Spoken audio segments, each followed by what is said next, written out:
Thank you. And we do have a quorum, so I will start out.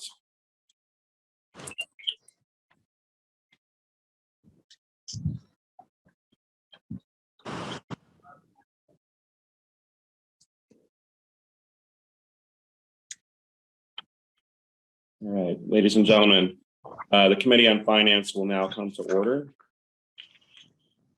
Chairman, yes. This is Vice Chair Hairston. I'm present. Okay, thank you. Are you on phone or? Phone. Okay. Alderman Riley's here too, Chairman.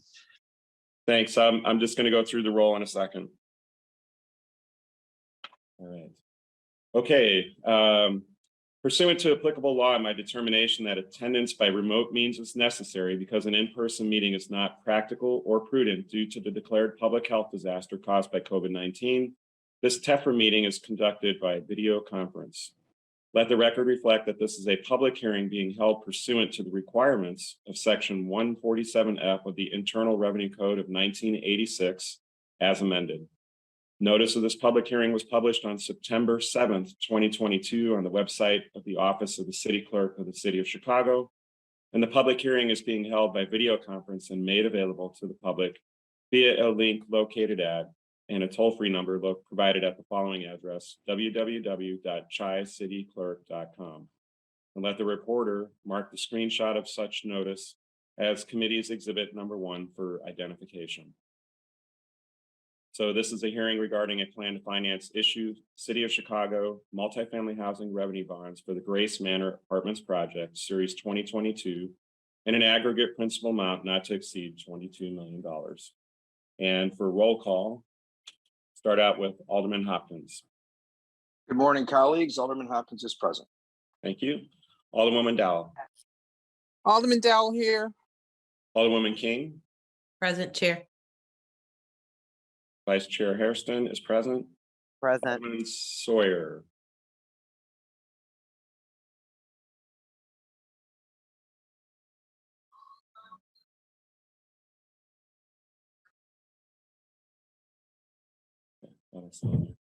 Alderman Mitchell. Present. Alderwoman Harris.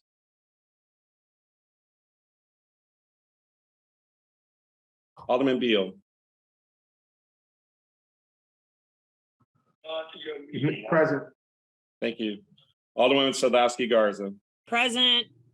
Alderwoman Lee. Good morning, Chair. I'm present. Alderman Cardenas. Alderman Quinn. Here. You there? Alderman Burke. Alderman Lopez. Alderman Moore. Alderman Curtis. Good morning. Good morning. Alderman O'Shea. Here. Alderman Brookins, I see you there. Alderwoman Tavares. Present. Alderwoman Scott. Alderman Burnett. Present. Alderman Irvin. Alderman Irvin is present. Alderman Taliaferro. Scott is present. Thank you. Alderman Reboyras. Present. Alderwoman Austin, I know is present. Yes. Good morning. Come on early. Alderman Villegas. Present. Alderwoman Mitz. Present. Alderman Sposato. Nick Sposato's here. Alderman Napolitano. Present, Chairman. Alderman Riley is present. And jumping to Alderman Tunney. Present. Alderman Osterman. Alderwoman Silverstein. Present. Chairman Wagasback is present. All right, ladies and gentlemen, I'll read through the TEFRA and then we'll come back to the regular agenda. So again, this is a hearing regarding a plan of finance to issue the City of Chicago multifamily housing revenue bonds for Grace Manor Apartments Project, Series 2022, in an aggregate principal amount not to exceed $22 million. Proceeds of the bonds will be loaned to Grace Manor LP, an Illinois limited partnership, or the borrower, to enable the borrower to pay or reimburse a portion of the costs of acquisition, of real property located at 3401 to 3423 West Ogden Avenue in the city of Chicago, Cook County, Illinois, and construction thereon of a low-income multifamily housing residential building to be known as the Grace Manor Apartments and consisting of 65 residential dwelling units, all of which will be income restricted, and related common areas in the project, and to pay a portion of the cost of issuance and other costs incurred in connection therewith. The borrower will be the initial owner-operator of the project. The general partner of the borrower is Grace Manor LLC, an Illinois limited liability company. The city will issue the bonds pursuant to its powers as a home rule unit of government under the Constitution of the state of Illinois and an ordinance adopted by the city council of the city. The bonds will not be a general obligation of the city, the state of Illinois, or any political subdivision thereof, but will be a limited special obligation of the city. The principal of premium, if any, and interest on the bonds will be payable solely out of the revenue of the project and other funds pledged and assigned for the payment by the borrower in accordance with a borrower loan agreement between the city and the borrower. The bonds will not constitute an indebtedness or obligation of the city, the state of Illinois, or any political subdivision of the state of Illinois within the purview of any constitutional limitation or statutory provision. No holder of the bonds will have the right to compel any exercise of the taxing power of the city, the state of Illinois, the United States of America, or any political subdivision of any of them to pay the principal of premium, if any, or interest on the bonds. Written comments relating to the plan must have been submitted by email to the Director of Legislation and Policy at owen.brew@cityofchicago.org, not later than 3 p.m. on September 16th. And let the record reflect that there were no written comments submitted. And we had no speakers as well for today, ladies and gentlemen, on this item. So at this time, if any resident, taxpayer, or other interested person attending this hearing desires an opportunity to express their views for or against the proposed issuance of these bonds, please notify the host of the toll-free call-in number so you have an opportunity to make those comments or statements. Is there any member of the public, taxpayer, or interested person who wishes to make a statement with respect to this matter? Let the record reflect that there's been no response to the question posed by the chair. Ladies and gentlemen, this concludes the public hearing on the proposed plan for the city of Chicago to issue multifamily housing revenue bonds for Grace Manor Apartments Project, Series 2022, in an aggregate principal amount not to exceed $22 million for the project.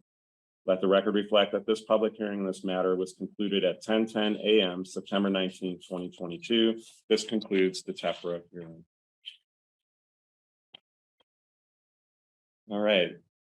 So ladies and gentlemen, we'll go into the Committee on Finance general meeting, and we'll go back through the roll call. So the Committee on Finance is hereby called to order. The time is 10:11 a.m. on Monday, September 19, 2022. Pursuant to applicable law and my determination that attendance by remote means is necessary because an in-person meeting is not practical or prudent due to the declared public health disaster caused by COVID-19, this meeting is conducted by video conference. For questions during the meeting, aldermen should use the raise your hand function to indicate they have a question. Members of the committee will be given preference on questions. If you have a point of order, point of information, or clarification while one of your colleagues is speaking, especially if you're on the phone, just try to intervene or ask to be recognized. But otherwise, please try to use the raise your hand function. We will now have a roll call to establish quorum.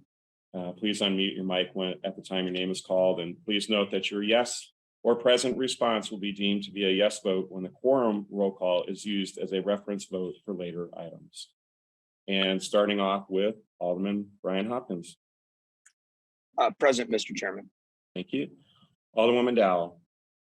Here, thank you. Alderwoman King. Present, Chair. Vice Chair Hairston is present. Present. Alderman Sawyer.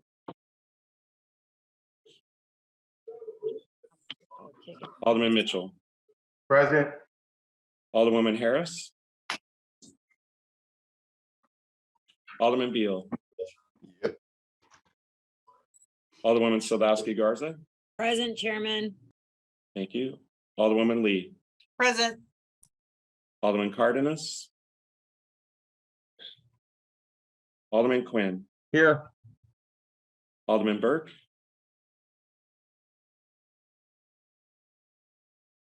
Alderman Lopez. Alderman Moore. Alderman Curtis. Present. Alderman O'Shea. Here. Alderman Brookins. Here. Alderwoman Tabaris. Here. Alderwoman Scott. Here. Alderman Burnett. Present. Alderman Irvin.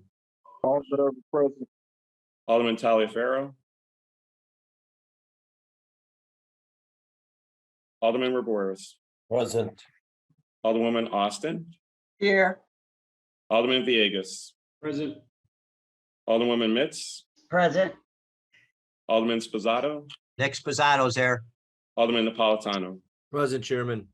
Alderman Riley's present. Present. Alderman Tunney. Present. Alderman Osterman. Alderwoman Silverstein. Present.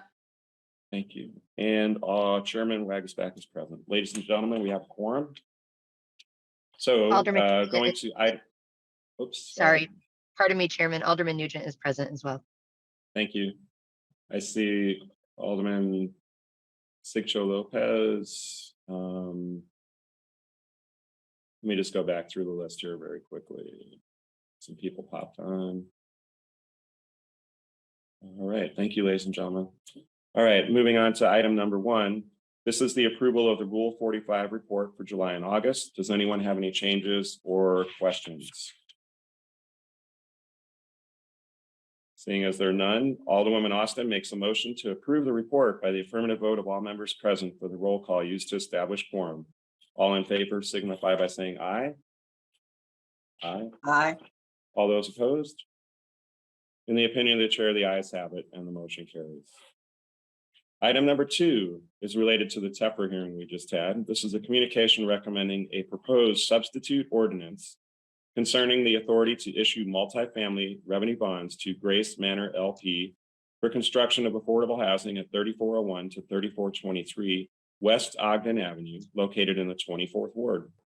We are joined by Dinah Wayne from the Department of Housing for testimony on this matter. Thanks, Chairman. Let me see. When I go to share my screen, it says host disabled participant screen sharing. Okay. Tech support should be able to Handle that. give me 1 second. I don't think I can. Oh, Mr. Chairman, Yes. Alderman Irvin. We had no public comment? No, I did not. I'm sorry. No, we did not have any public speakers signed up for today. Okay, all right, just thought we need to put that on the record, that's all. Thank you. No, I think I might have skipped that little note. My apologies. Great. And this is in the 24th Ward for Alderwoman Scott, but we can now see the screen. So if you'd like to go ahead and present. Okay, great. Thank you. Okay, so as we've just discussed, this is regarding Grace Manor Apartments. It's in an Invest Southwest corridor on Ogden Avenue, the 3400 block. The development team is either entirely or in part MBE WBE Eastlake Management Development Corporation is a joint venture with Grace at Jerusalem CDC, which is headed up by Pastor Marvin Hunter. The general contractor, Carlson Construction, with Carrie L. Young, a joint venture, and Carrie L. Young is the minority partner in this contractor joint venture, and JGMA, Hispanic Architecture MBE firm. Here are pictures of some developments along the Invest Southwest corridor. The see here, there's quite a bit happening on this site or in this area. This is what the site looks like now. It is part of a parking lot for an adjacent police station, and this was for overflow parking and rather underused. So the city will be buying it, or will be transferring it from the police department to Department of Planning and Development, and it will be sold to the developer for $1. This site here in yellow is the site where the project is going to go, the police station in the distance. And this site, at the time the map was made, it was an RFP site, but a developer for a multi-use project has already been chosen for that site. This is an elevation of what the building should look like. Another one. The mix of units will be 1 and 2 bedrooms for a total of 65 units. All will be affordable at 60% AMI or below, and CHA will be providing 19 vouchers for this building. In terms of the financing, the city will be issuing up to $20 million in tax exempt bonds. 5.5 million will be coming from the Ogden-Pulaski TIF, a $9.1 million loan from the city in either multifamily loan funds or the Chicago recovery money. And they're getting a HUD loan as well. The bonds will, of course, generate tax credit equity, and that will help to finance this project. The total project costs are estimated currently at $35.4 million. That's it. Yeah. It's the building is going to be 6 stories high, and there will be mostly the units, residential units on the upper floors, but on the ground floor, there is a plan for some retail space. That concludes my presentation, and I'm happy to take questions. Thank you, Commissioner Wayne. We have a couple of aldermen with questions. And first of all, we do not have a substitute. That was, I thought we were having one, but we do not. So we'll take that off the table. But let me go to Alderman Napolitano. Thank you, Chairman. Just real quick question. Can we pull that picture back up of the site location? Here? Yeah, That this one one? right there. Mhm. The yellow dotted area that we're looking at, that's the portion that is being sold, correct? Exactly. Did the city of Chicago put that parking lot in there? Oh, it was probably the public building commission for purposes of the police station. Okay. Is just a hypothetical question. Is there a way that we could recoup the costs that we put into this, just this parking lot alone, as a sales price, or is that I mean, because I would assume that the city paid to have this parking lot put in, thinking it was going to be used for the district. Granted, it's an empty lot, it's not being used, but we did put tax dollars into this parking lot. Is there any way to recoup that price into the price of sale? Well, had that come up earlier, I think it could be possible at this point. No, I and don't we want have, to ruin a project. I'm sorry. yeah, no. I mean, it's an important consideration. I think we should keep that in mind for future projects. Again, I just have to double check. I mean, it would have been taxpayer dollars because it would have either been the Public Building Commission or the city. So that's a good point. I think at this point it wouldn't be feasible to do that, but I totally understand your Okay. point. I don't want to hinder a project. I just thought, yeah, maybe. Yeah. No, that's a, yeah. Thank you. Thank you for the Point time. taken. Thank you, Chairman. Thank you, Alderman. Alderman Tunney, before I go to you, just want to recognize Alderman Burke for purposes of quorum for being present. Thank you. And go ahead. Thank you, Chairman. So doubling back on this this project, and I think for practical purposes for the Finance Committee, that we should really itemize the cost per unit so that we know how expensive affordable housing is. Even the fact that the land is a zero cost, where are we at? About 550,000 per unit, I believe which seems to that's be right. a little bit high. I Well, know that when yeah. I looked at it historically, it was about 450 a unit. So that seems to be a little high. That's actually unfortunately becoming really 550 standard or even somewhat lower. We, I would say even 5 years ago, we didn't like to see units above 400,000, and then the prices have just continually increased. And now during the pandemic, it has gotten even worse. And, the reasons that we're being given are shortage of contractors and subcontractors, shortage of materials, the length of time it takes now something to be built, because there can be, I'm going to call them product shortages, but for example, it can take an extra long time to get your washing machine, like the appliances delivered and stuff like that. I get where you're So, going on it. I just, yeah. I think in terms of Mhm. all projects, we should really, as a council, especially the Finance Committee, be aware of what the cost per unit is. Yeah, Because it's obviously yeah.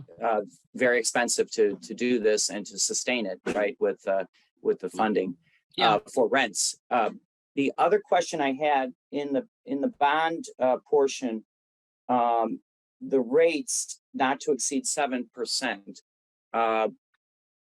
How, this is the finance committee, so where are we at with interest rates going north? And is this, when do we lock in whatever this interest rate is? And I'm assuming it's a fixed over a period of time. Right. So I just went through this with Barbara Jean Wright Apartments, because this is a public offering. We really don't want to lock in rates until we're sure of that we can close by a certain, date, because that sets then all of those, so for example, when the bonds are offered, when they're sold. So I think right now they're around 4%, 4.5%, but they're steadily going up. So if this it passes in October, we hope to passes in September, we hope to close at the end of October or early November. So I would say by the middle of October, we should be able to lock rates in, and then we'll know, where they're at. But it's still a while yet. Yeah, no, those were pretty much the extent of my finance questions on it. Obviously, it's this past plan commission, I believe, and it's a handsome project. It's I just think that we need to be really, really careful of the numbers, and how to sustain it. And I think, when people criticize us saying, "Well, I could build market for this," or at whatever the price is, even with inflation, So I just think we just need to, eyes wide open on these projects from a finance point of view, not from a legitimacy point of view. So that's it. Thanks. Thanks, Alderman Tony. I'll go to Alderman Irvin, and then unless there's any other questions, we will have Alderwoman Scott close on the discussion. Alderman Irvin. Thank you, Chairman. Just wanted to commend Alderman Scott on this project in the Ogden corridor. Lot of good use happening for Invest Southwest in that corridor. So we just wanted to commend Alderman Scott. I also wanted to commend the development team. Actually, one of the members of the development team is a resident of the 28th Ward, and is a young man who has truly turned his life around. If you were to look at him 20, 30 years ago, you would never have imagined him to be where he is today. And we just want to commend him for what he's doing in the community. The commonality we share, both of us have our masters from the same person, Dr. Susan Gaffney out of Governor State, and the work that he's done with her in urban planning and other things is really just a great thing that we'd like to continue to see. So I just want to just commend the team and continue great things for the 24th Ward, great things for the west side of Chicago. Thank you. Thanks, Alderman. Let me go to Alderman Moore first. Alderman Moore. Didn't have a question, just want to be recorded as present for the quorum. That sounds good. Thank you. That was my next question for you. Okay, I don't see any other hands up. Unless there's any other questions, I will move to Alderwoman Scott. Well, I just want to say that this is a huge opportunity for Lawndale. It's a first for Lawndale, and the many people that are working on this project, I think their commitment, Eastlake, Grace, Katie, Carrie. So this is, and the architect, of course. This is a first.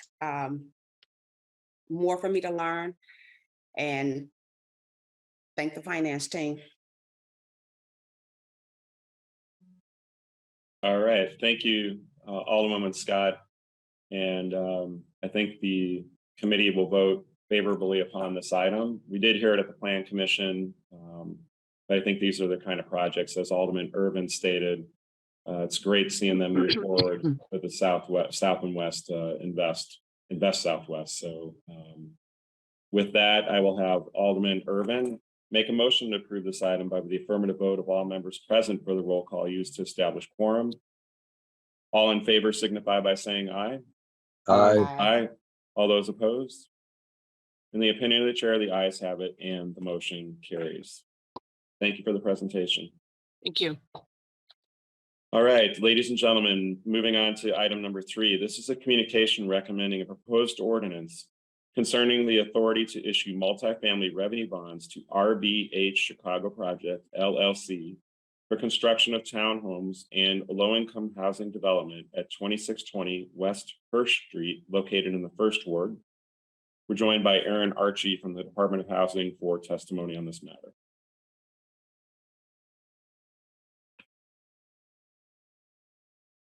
Good morning. Is the group able to hear me? We can hear you. Do you have sharing capabilities to put up your documents? Shot, 1 moment.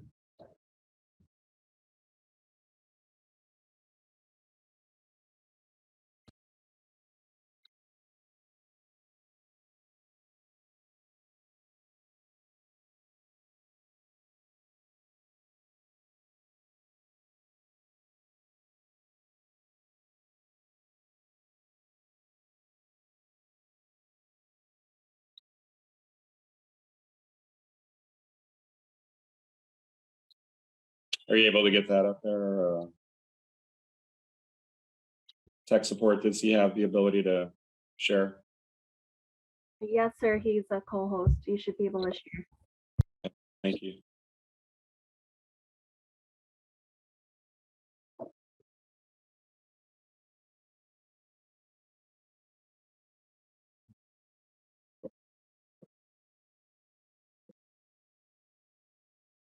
Can I help it over? Yeah.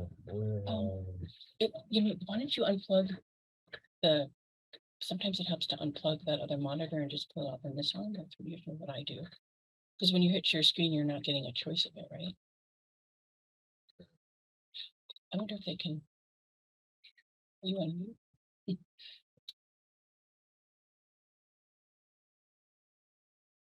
We're fine. Just take a minute to see if you can set that up.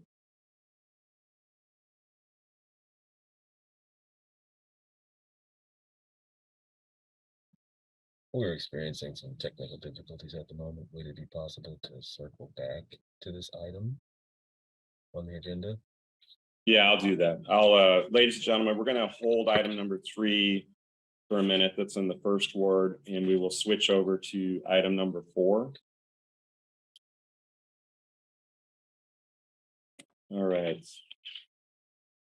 Item number 4 is a communication recommending a proposed ordinance concerning a tax increment financing developer designation and redevelopment agreement, the conveyance of city-owned parcels, a city-owned parcel, and the issuance of a Department of Housing loan or grant agreement to Austin United Alliance Development Company, LP, for construction of mixed income housing located at 5204 to 5224 West Chicago Avenue in the 37th Ward.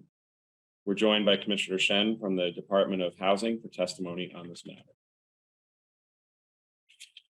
All right. And again, this is all set there. Yes, I can see your screen. Go ahead. Good morning, everyone. I'm presenting Austin United Alliance Residential for the full financing today. The project is supported by the 37th Ward Alderwoman Emma Meets and the 27th Ward Alderman Chris Taliaferro. Sorry. I'm getting approval on the request of financial support listed here for the acquisition and the construction of the project, including up to 12.9 million from TIF, up to 10 million DOH soft bond or grant. Taiwan City owned the vacant parcel, and the DOH will allocate 1.5 million 9% low-income housing tax credit after City Council approval. The residential building is the first phase of the Austin United Alliance project at Austin Commercial Redevelopment Area. The project will be a new construction, mixed income, 6-story apartment building that includes a green roof, public plaza, social spaces, and outdoor art. During the construction period, the adjacent commercial project, the Laramie State Deck rehabilitation, will be completed. The proposed site is at the northwestern corner of West Chicago Avenue and North Laramie Avenue, 6 miles west of Chicago's downtown. Residents will have good access to public transportation, supermarkets, convenience stores, restaurants, as well as elementary school and public parks. The land is currently empty except for a small 1-story abandoned building that will be removed. The land covers 7 parcels, 6 purchased by the developer at a total of $220,000, 1 parcel purchased by the city with appraised value of $28,000 and will be conveyed to the project for $1. The building will provide 78 1-, 2-, and 3-bedroom rental units, of which 60 units will be affordable units to tenants earning 60% and 50% or less AMI, and the remaining 18 units will be rented without income restrictions. Tenants will pay for electricity, including the cost of electric cooking.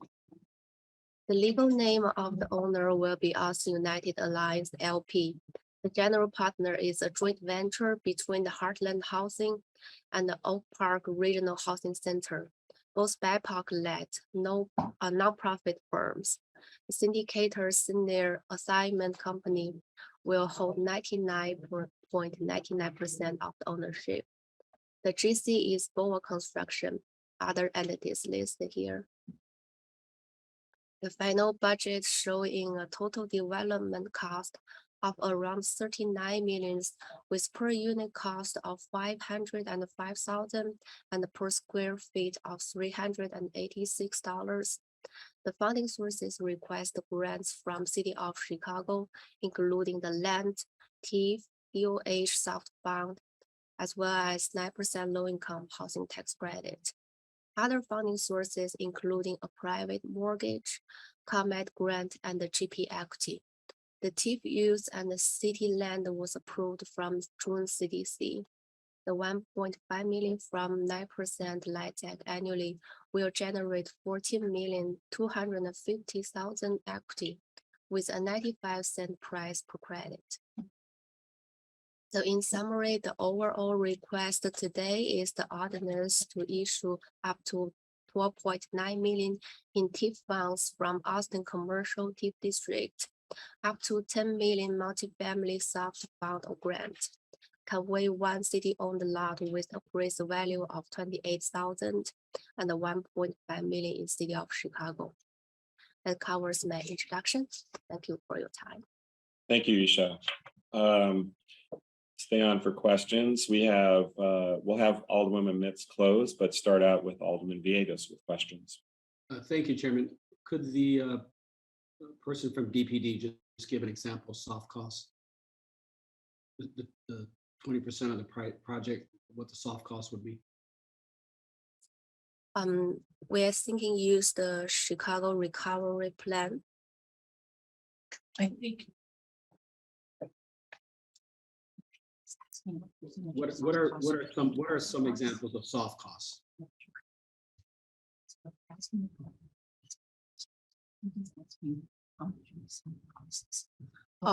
You mean how much is the soft cost? Yeah, what percentage of total cost?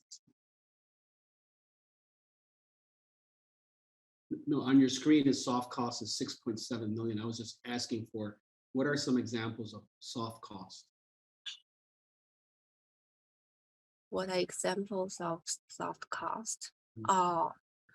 Okay. I believe architectural fees, engineering fees. I don't have too much details by my hand.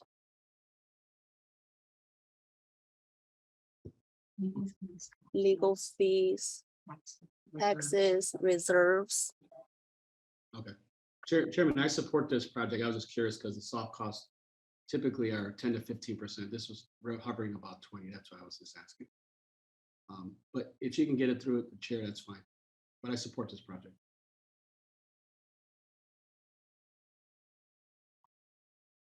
Thank you, Chairman.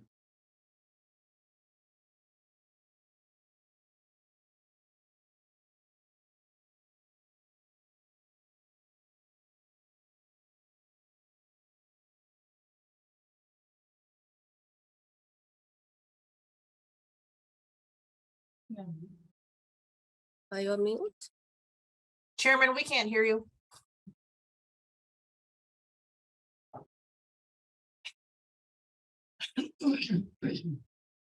Chairman looks like he's on mute.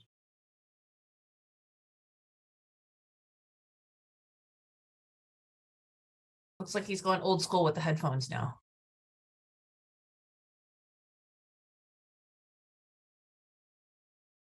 We're just having a little issue with his microphone at the moment. We're working through it. Thank you.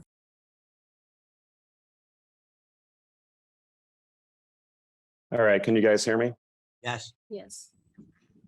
No? Yes. Yes. All right, try that. Can you hear me? Yes. Okay. All right, what I was asking for, Commissioner, was to get those soft costs through to the chair in more detail, if that's coming from the development team, so we can get it out to the members of the committee. Alderman Villegas, I'm sorry, did you have any other questions? No, Chairman, as I stated, I support this project. I was curious what the soft costs were. Thank you. Okay, thank you. Let me go then to Alderman Sposato. Thank you, Chairman. Piggybacking on my colleague's question, and I also support it, so I don't want anybody to think I'm critical. Us aldermen on the northwest side, we don't build things on the west side or anything like that, so we commend you, Alderman Mitch, for this project. I used to work at that firehouse right down the street from there. But just maybe if we can answer the soft cost thing, even though I think I know what the hard cost thing is, maybe you can let us know a little bit about what the hard costs are. I'm guessing basically construction. So maybe can you elaborate on the hard costs for us? Maybe that'll help understand the soft costs. Yeah, I mean, I would guess construction 100%, but I don't know what else in there maybe, so. Okay, let me pull the budget.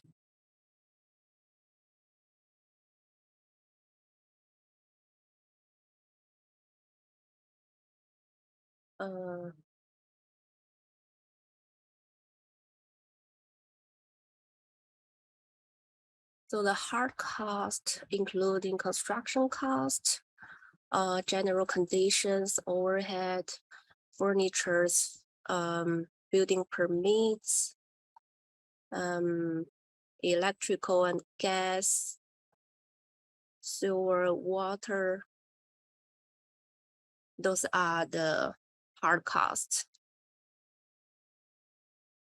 And the soft costs including soil testing, environmental contingency, architect, engineering fees, blueprints, permit, plans and surveys, accountant, legal fees, consultant, appraisal, market study, environmental report, tax issuer fees, construction interest, and insurance.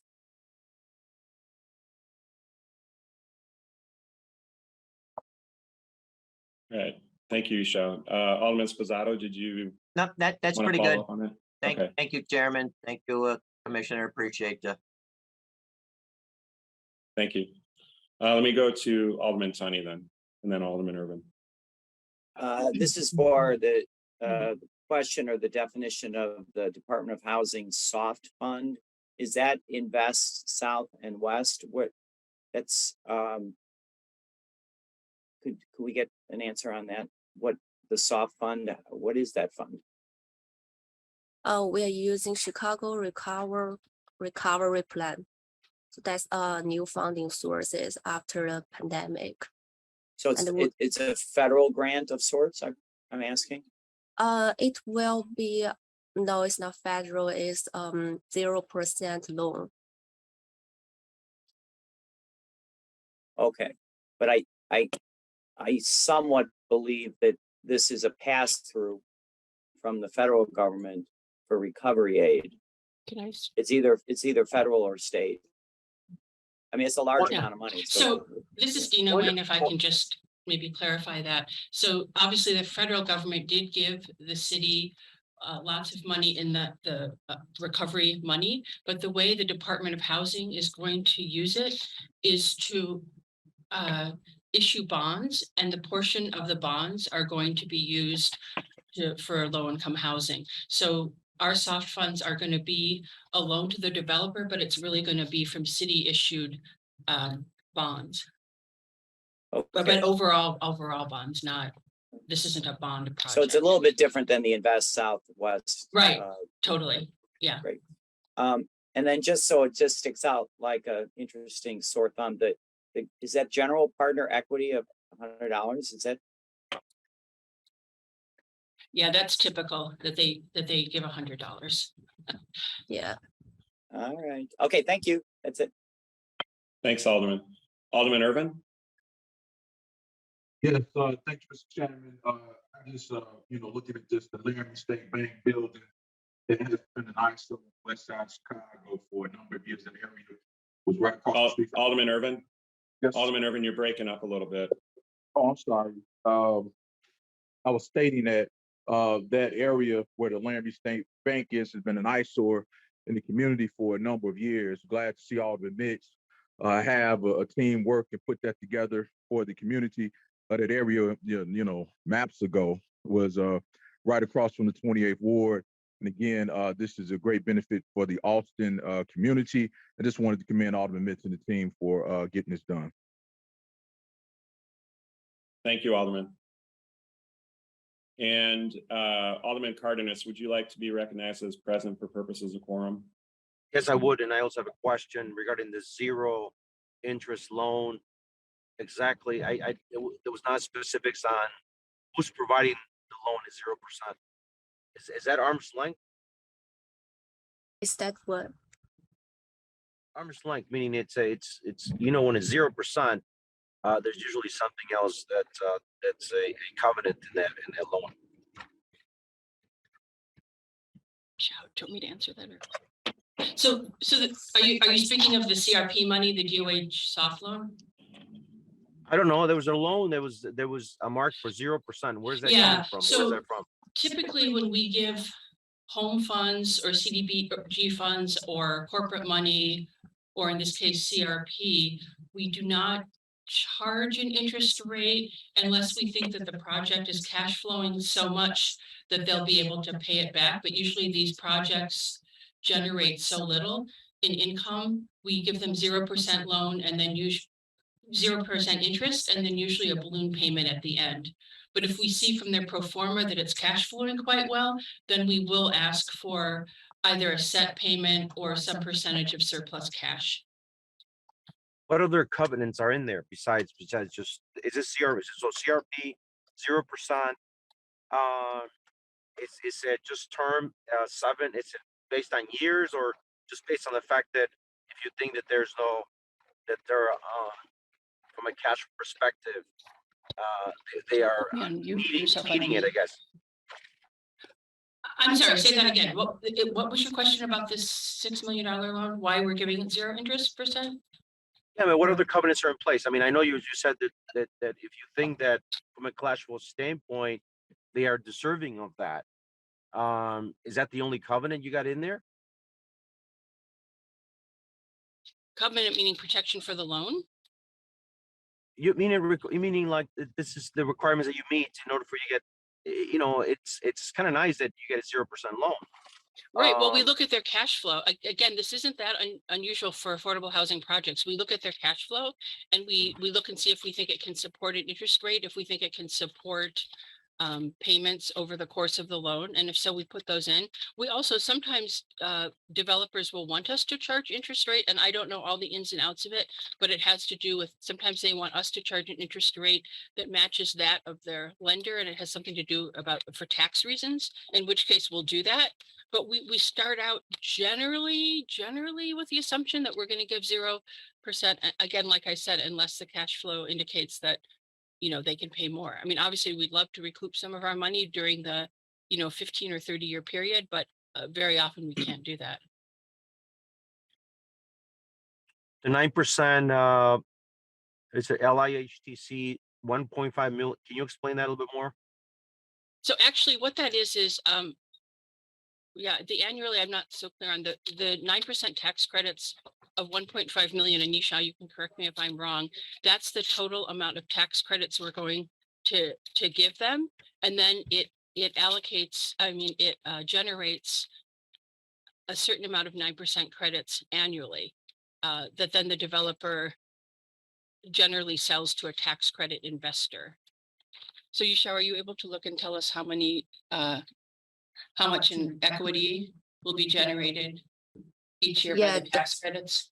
The credit will be set so to the investor with 95 cents, and it will generate 14,250,000 in equity. That's total, and how much per year? For the 10 years. So 1.4 million about. 14. Oh, I see. That's summary. Okay, got it. Yes. So 1.4 million annually. And how much are we giving them total in tax credits to generate that in equity? Total tax credit is 1.5 million annually. Oh, both. How much are we giving them total in tax credits? Only 9% left. So we're giving them 1.5 million, and it's going to generate 1.5 million annually. It sounds to me that if you guys can explain it very well, through the chair, I would like a little deeper explanation on this, Chairman. It seems like they don't even know themselves. Yeah, I think what, hold on one second, Alderman. So we are giving them 9% low income tax credit, 1.5 million annually for the 10 years, and they have the investor to buy this credit for 95 cents per credit, and it will generate around 14 million equity in total. Let me ask you this: is there a pro forma that someone has on your end? Yes. Yeah, we can share that with the chair. I would love to see the pro forma instead of getting into, that nobody really knows because no one's looking at the pro forma, and it's hard to guess from just these amounts there because the pro forma will let you know exactly how it's going to flow. I like exactly. We'll do that, and we'll share a little summary too. Thanks. Yes, please package together with the soft costs, hard costs. Basically, yeah, the whole documentation on this one. Yeah, Chairman, it's very difficult to get these briefings, and nobody, they just give you these summary amounts. Nobody really knows how it flows unless you're looking at very, and these formulas that are built in some of these pro formas. You can't do a presentation just with these numbers like that. I mean, I don't understand it. That's why I need to see it, how it flows. Okay, thank you. Alderman Burke. There you go. Thank you, Chairman. Did someone ask about if the witness could break down the soft costs? Yes, they did, and we are going to also get that all in detail through the chair. But if they want to go back through it for you, that'd be fine. Well, did they respond to that question? I don't want to. Yeah, they didn't break it down by the 6.7 million, but they gave a general list of everything that was under the soft cost. But we can have them do it again for you. Well, I assume those are fees for architects, lawyers, accountants, etc. Yes, she said. Go ahead. Architectural fees, engineering fees, Reserves, insurance, interest. I'm sorry, I didn't get that last Reserves, reserve. yes. List up reserve, insurance reserve, all those reserves. Well, how about, do you have at your fingertips the breakdown of how much goes to the architect, how much goes to the engineer, how much goes to the lawyer, how much goes to the reserve? Yeah, I have breakdown if you need more detail.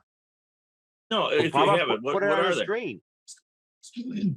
Why don't you, Isha, please just read out what the general breakdown is. Alderman Cardenas, I don't think she has another document that can be shared on the screen unless it was part of the actual presentation that was uploaded, but if you Thank could you, just President. read it, break it down. I just don't understand everything. I mean, honestly, it's just confusing.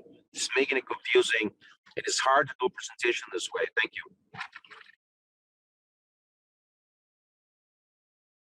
Isha, if you could break down the soft cost for architecture, if you have it in front of you, just give a general breakdown of the larger soft costs. You don't have to go down. If it's $100 thing, you don't have to do that, but just give us the general larger soft costs. Okay, so the cost, I have architect fees, engineering fees. How much they are. Blue. Sorry. How much are the architecture fees? Architect fees, design is 625,000. Okay. Supervision, architect, 200,000. Engineering fees, 675,000. Blueprints, 20,000. Permit expeditor, 33,500. Service, 7,500. Accountants, 25,000. Legal fees, organizational, 45,000. Syndication, 175,000. Consultant, 20,300. Appraisal, 11,000. Market study, 10,000. Environmental report phase 1, 2,000. Environmental report phase 2, 19,570. Title and reporting fees, 30,000. Other professional fees, 165,000. Tax credit issuer fees, 75,000. Application fees, 23,000. Construction points, 133,700. Permit loan points, 33,000. Construction inspection, 20,000. Lender legal fees, 50,000. Construction interest, 1,325,000. Other lender fees, 26,500. Liability insurance, 60,000. Real estate taxes, 35,000. Leasing personnel, 35,000. Advertising, 30,000. Excellent. Thank you. Is that the bulk of it? Well, that doesn't sound like it adds up to almost $7 million to me. Maybe I'm mistaken. Well, go ahead. Were there any other ones? Yeah, developer fee, 2,111,000. Developer fee what? Developer fee, 2,111,000. So that's the bulk of the that's the highest amount. Who's the developer? Developer is Heartland Housing and Oak Park Regional Housing Center. So they're going to collect how much? You mean the developer fee? Correct. 2,111,000. For doing what?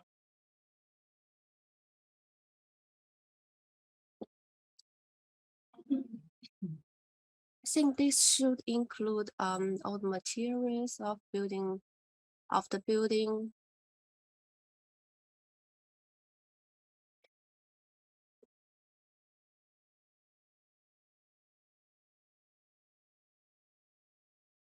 I mean, that's basically the fee they Yeah, get for doing the project to begin Alderman, with. so this is Aaron Archie, and just for the consumption of the group, I am ready for when it's my turn.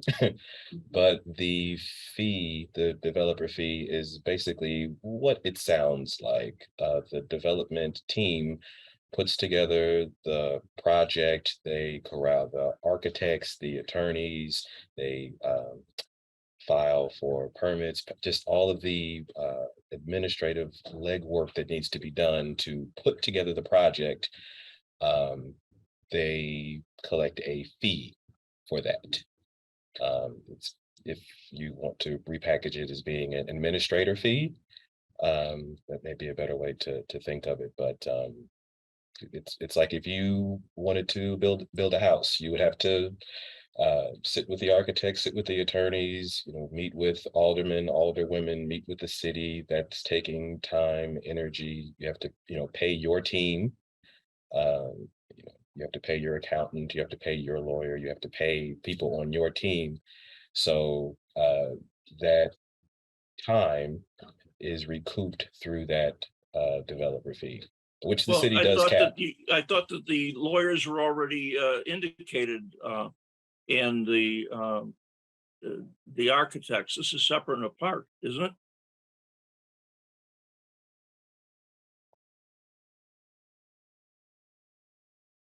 Internally, the developer has in-house counsel, in-house staff.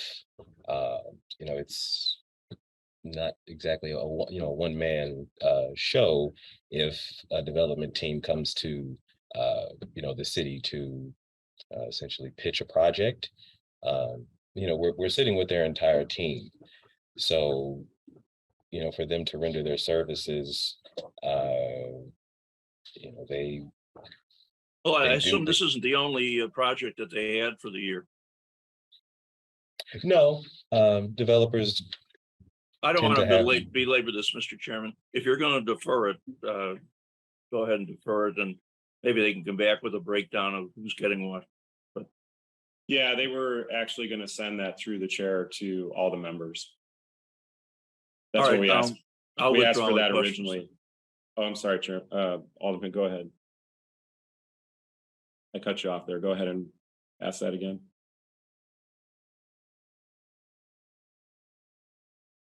We were going to get all the soft costs broken down through the chair to all the members. And Ishao, could you go back to I think it might have been second or third page that showed the breakdown of development team.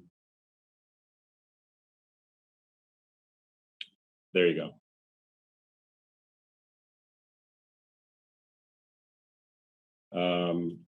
So I'm assuming that GP developer that is, and the architect, attorney, consultant, that was all built into this developer fee. Why don't we do this? Why don't you just send all the details through the chair, and we'll get that out to all the members. And by the end of rather the than day. a percentage, could they actually put the dollar amount in this? This Yes. doesn't tell you very much, I don't think. Yes, that's what we had asked for originally, was the breakdown of the soft costs. Okay, I'll send that over. Thank you. All right, let me go to Alderman Urban. Thank you, Mr. Chairman. I'm just trying to understand where everybody's become brand new all of a sudden. This is nothing unusual. This is nothing out of the ordinary. I'm just trying to understand what we had no questions on deals for years, and now all of a sudden everybody gets an epiphany. This makes no sense to me. This development is happening in communities that have been disinvested in for almost 100 years. Now we got a bunch of questions. Somebody needs to explain that. This isn't adding up to me. So I hope that your intent is not to hold this project for over something that's usual and customary, or deals that have been going through this council for at least the last 11, 12 years that I've been here. So I hope we can get this resolved right now and get it resolved today and move this along. Thank you, Alderman. Alderman Sposato. Since my esteemed colleague wants some explanation, I'll just I'll just give you my explanation. Mine was a simple question, piggybacking on my other colleagues on the soft costs. I made it perfectly clear that I'm not against this. I 100% support this. I worked along that stretch. I worked at that firehouse over there. I commend her. That's great development she's got going along Chicago Avenue, all the way from the PSA to this project. So I had no intention of trying to kill anything. It was just a simple question about, there was a little, and I didn't mean, I'm not meaning to be negative on you. It was just, she got a little tripped up on the soft costs. So then I just figured, well, I assume I know what the hard costs are. And once again, I'm not against it. It was just a simple, somewhat of a fiduciary responsibility, just a simple question. That's all my intentions were. So, Alderwoman Mitz, I hope you don't take it anything personal or the presenter either. Once again, a simple question, exactly what they meant by soft costs. And when she had a little bit of a hard time explaining it, that made more people jump in, I guess. So once again, no intention to hold us up or stop it. Thank you, Chairman. Thank you, Alderman Sposato. I think that was the original question. So let me go to Alderwoman Mitz. Thank you, This is her Mr. Chairman, and I would like to thank all of my the members of this committee. I've worked on this project along with the team for approximately 3 years now. When Invest Southwest first began, and it's been a long road. It didn't start out easy because we wasn't familiar with the Invest Southwest system, the process. Numerous of hours been given of my time and trying to make it better here in the community. This particular site has been an eyesore in the community for approximately 10 years now or more.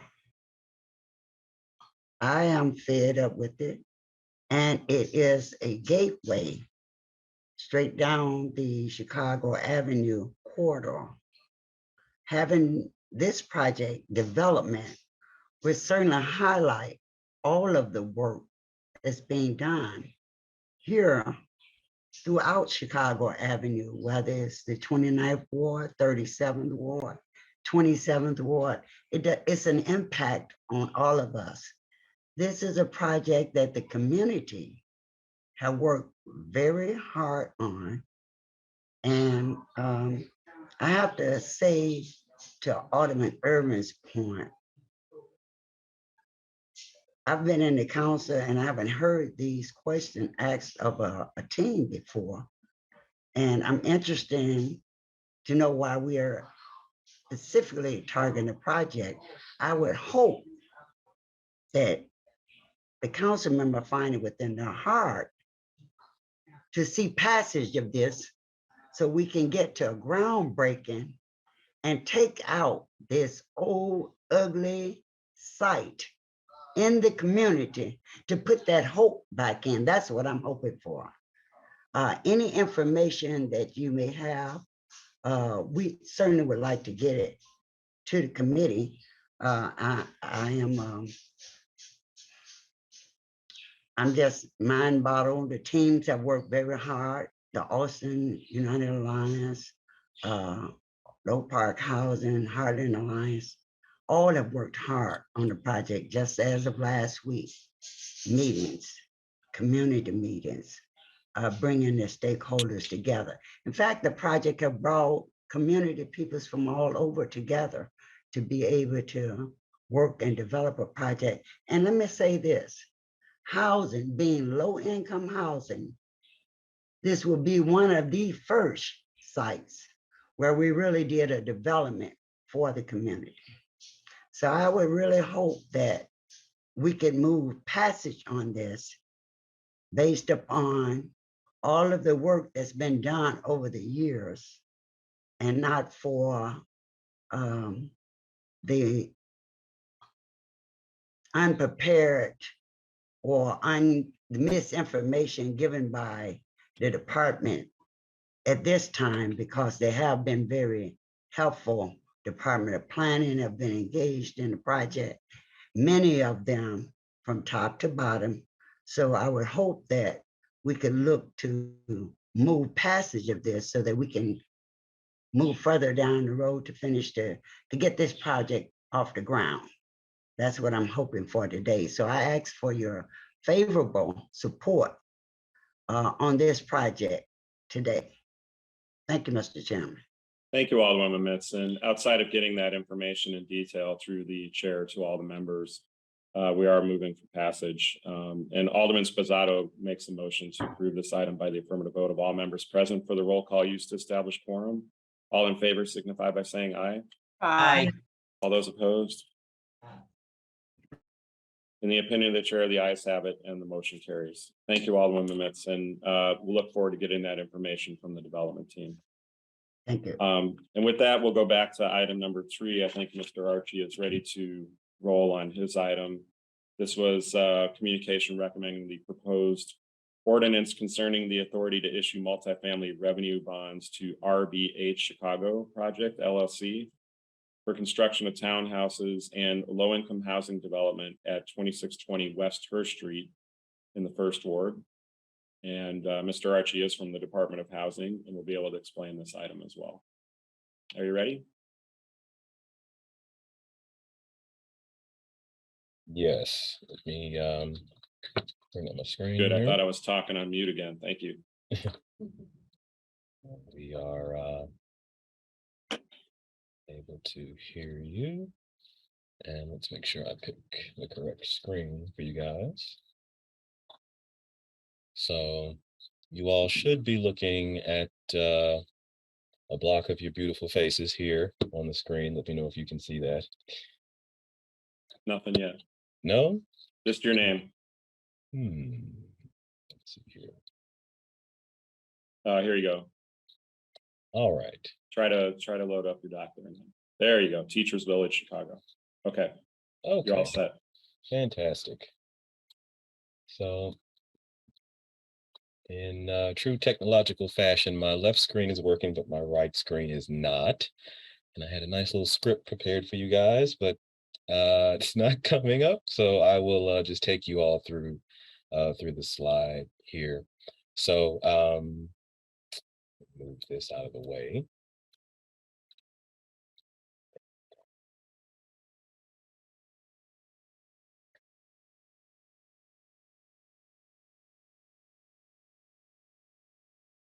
This.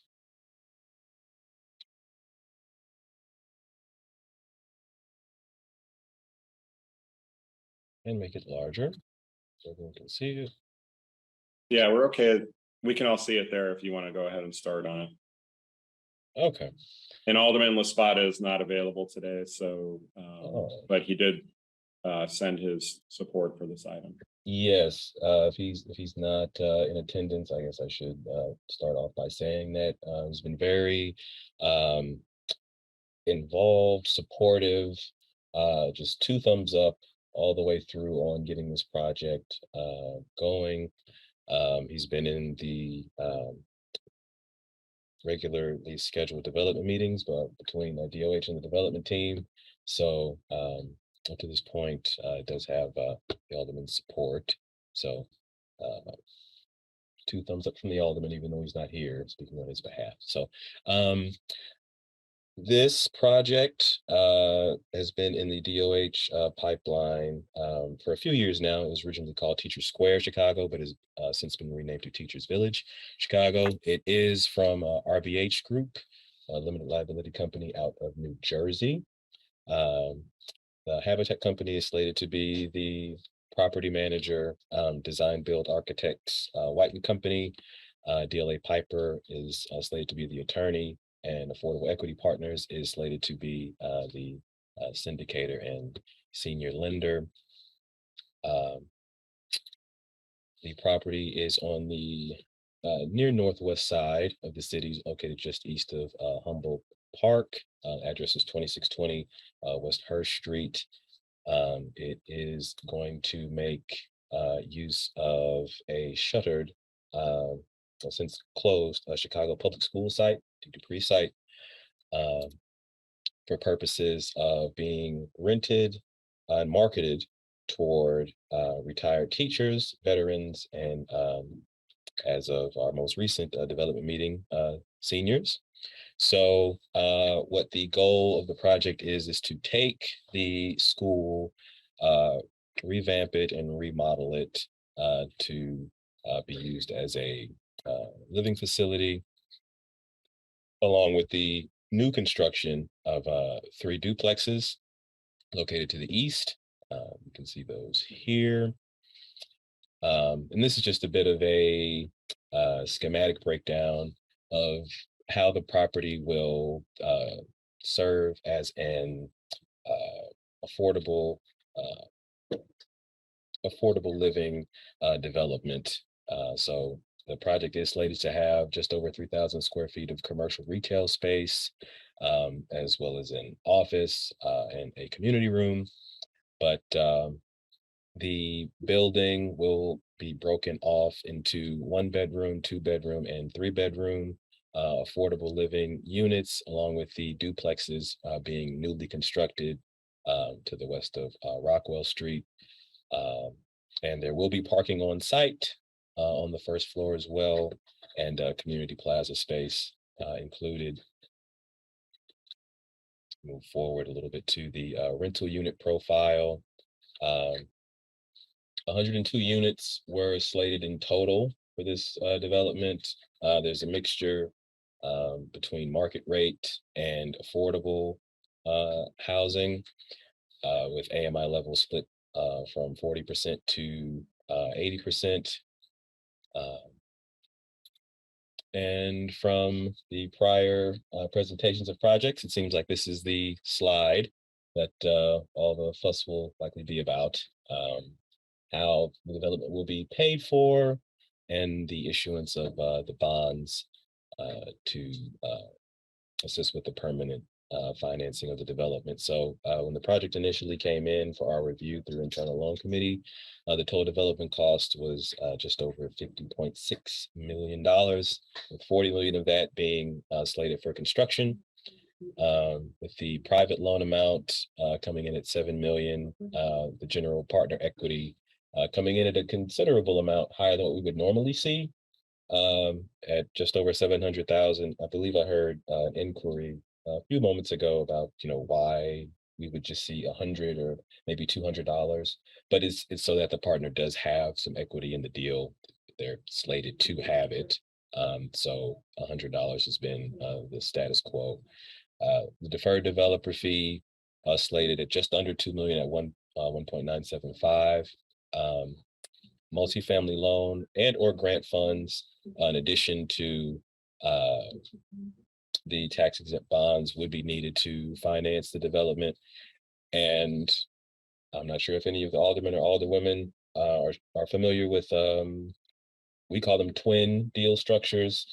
There are 9% low-income housing tax credits, as well as 4% tax credits. And when we put both of those together in a deal, it's called a twin deal because it's got 2 sets of credits in them. So this deal being structured as a twin deal, that is the equity that would be generated per deal. We can see what the asks would be, basically asking, well, how many tax credits is the city going to be giving us for the 4% and the 9% that we can sell to buyers who like to claim them on their tax returns? So those are broken out here, as well as the total development cost per unit, cost per square foot, things of that nature. So all of that to say, the developer under this iteration of the deal would need, or is projected to need, $17.6 million on the bond front. So our request was 18 million, to add a bit of a cushion to satiate the bond test that's necessary to properly underwrite the deal. So that is the reasoning for the request being 18 million instead of the exact $17.6 million slated here on the slide. Anything else for you all's deliberation as far as this goes? I believe that's I want to leave that where it is. You all are inquisitive this morning, so I will I will turn it back over Thank so you. that the questions can come in. Thank on you. the deal. All right, thank you very much. Are there any questions for Mr. Archie on this item? Alderman Villegas. Thank you, Mr. Chairman. Was it Archie? Yes, sir. Archie, could you put that last screen up that you had? So just for my comprehension, so construction cost per unit, about 392,000. We saw a project earlier that was about 500, over half a million dollars per unit. What's the big difference between the cost of that project and this project as it relates to the cost per unit? Do you just The cost per unit, this is why we are kind of up in the air about using the cost per unit metric.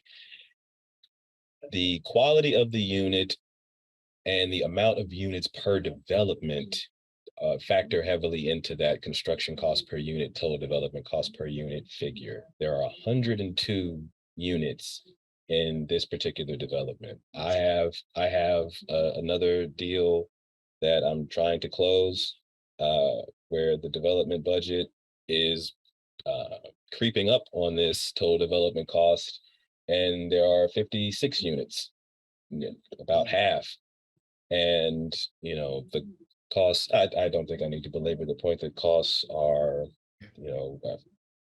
they're as high as I've ever seen them, and I'm in my I've just cracked 30, so I can only imagine how high these numbers may seem to to attendees who have been hearing these deals for quite a while. But the more units you have, and the lower that you keep the total development cost, obviously, the lower the TDC per unit will be. But this is on the higher end as far as unit counts go.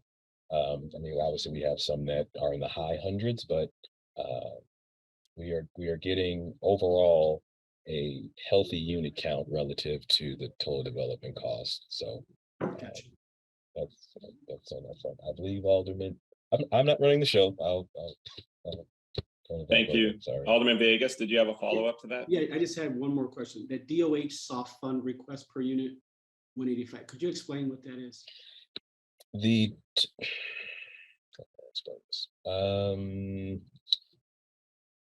If the deal costs $50 million, the Department of Housing is not going to give them the entire 50 million. It may cost 500,000 per unit if it's 50 million and you divide it by however many units. But when the department adds up how much money the amount of funding we're putting into the deal, and then we divide that by the total unit count, it's how much the deal is costing the city per unit, not how much the deal overall is costing per unit. The city is going to spend X amount of dollars and get Y amount of units out of the deal. So that number 10 times out of 10 is going to be lower because the city is not paying for the entirety of the deal. That's all. So if the city was paying for all 102 units, then there'd be no difference because we'd be paying for the entire thing, but we're putting a piece of funding into the deal. So we're only responsible for a piece of the total development cost per unit. So that's, the amount of, we call it cash here in the department, to basically the money that we're putting in. What are the amount of units we're getting out? So sorry for the long-winded response, but that's what that is. I appreciate that. Thank you. You're welcome. And let me put a picture up here for you guys to look at also. This is what the first phase will look like. So you all can see it. Sorry. All right, Alderman Villegas, anything else on that? No, Chairman, thank you. Thank you, Archie. All right, thank you. Alderman Tunney. Just two questions. Number one is I think that development cost still is around 500,000. My questions were about the total development cost divided by the number of units, not just the construction. So I think it's in that ballpark range, but as many of us know, it's more expensive to renovate necessarily than to build. But that being said, my other question is, given that screen, there is a large, looks like, what's the retail square footage and seems like it's both on residential streets. It's just kind of interesting that you're going to try to get a retail space out of there.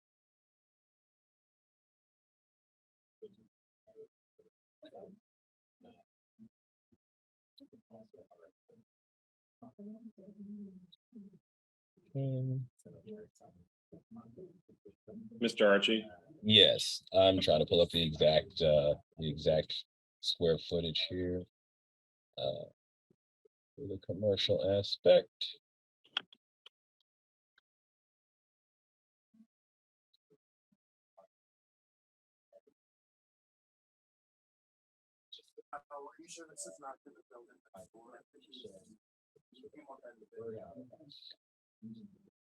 Okay, I've got my stats here.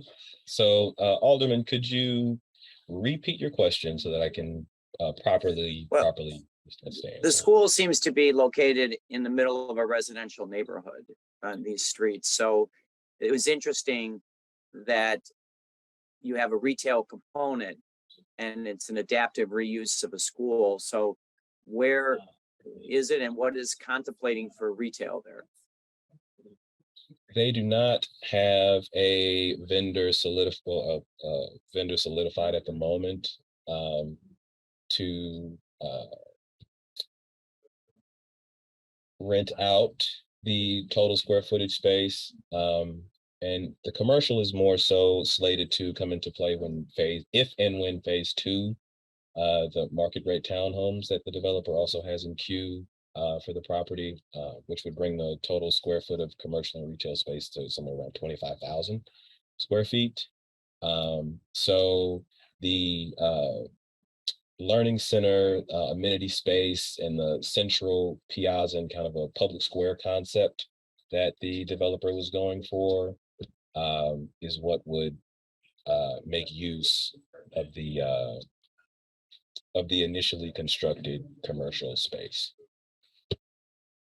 So some have a children's learning center or people's learning center. That's the proposed idea for this. That is correct. Okay, thank you. That's All it. right. Thank you. Thank you, Alderman Sonny. Are there any other questions for Mr. Archie? All right, and Alderman Laspada said he was in support. So with that, Alderman Tunney makes a motion to approve this item by the affirmative vote of all members present for the roll call used to establish quorum. All in favor signify by saying aye. Aye. Aye. All those opposed? In the opinion of the chair, the ayes have it and the motion carries. All right, thank you, Mr. Archie, for the presentation. You're all very welcome. All right, moving on to item number 5. This is a communication recommending a proposed ordinance regarding the authority to enter into and execute an intergovernmental agreement with the Chicago Park District for allocation of tax increment financing funds for locker room reconstruction at Gompers Park, located at 4222 West Foster in the 39th Ward. And presenting for us today, as usual, is Beth O'Reilly from the Chicago Park District. Good morning, everyone. How are you? Good morning, Beth. Hope everyone's great. We're doing well. We have to get the other item off the screen first, and then we'll get yours up there. Hi, Chairman. It's Tiffany Sastron. I can't. Good morning. It says screen sharing has been disabled. Second for tech support there. Can you try now, please? There we go. Great. Okay, good morning, everyone. Chairman Wagasback and members of the Finance Committee. For the record, my name is Beth O'Reilly, and I am the Deputy Budget Director at the Chicago Park District. I'm here today to request your approval of an intergovernmental agreement that would provide the Chicago Park District with up to $1.25 million in TIF assistance to make improvements to the Gompers Park Fieldhouse. This project is located at 4222 West Foster in the North Park community area and the 39th Ward. It is also located within the Foster Edens TIF district. The Planned improvements to the field house will provide new locker rooms, shower facilities, and restrooms located in the lower level of the field house.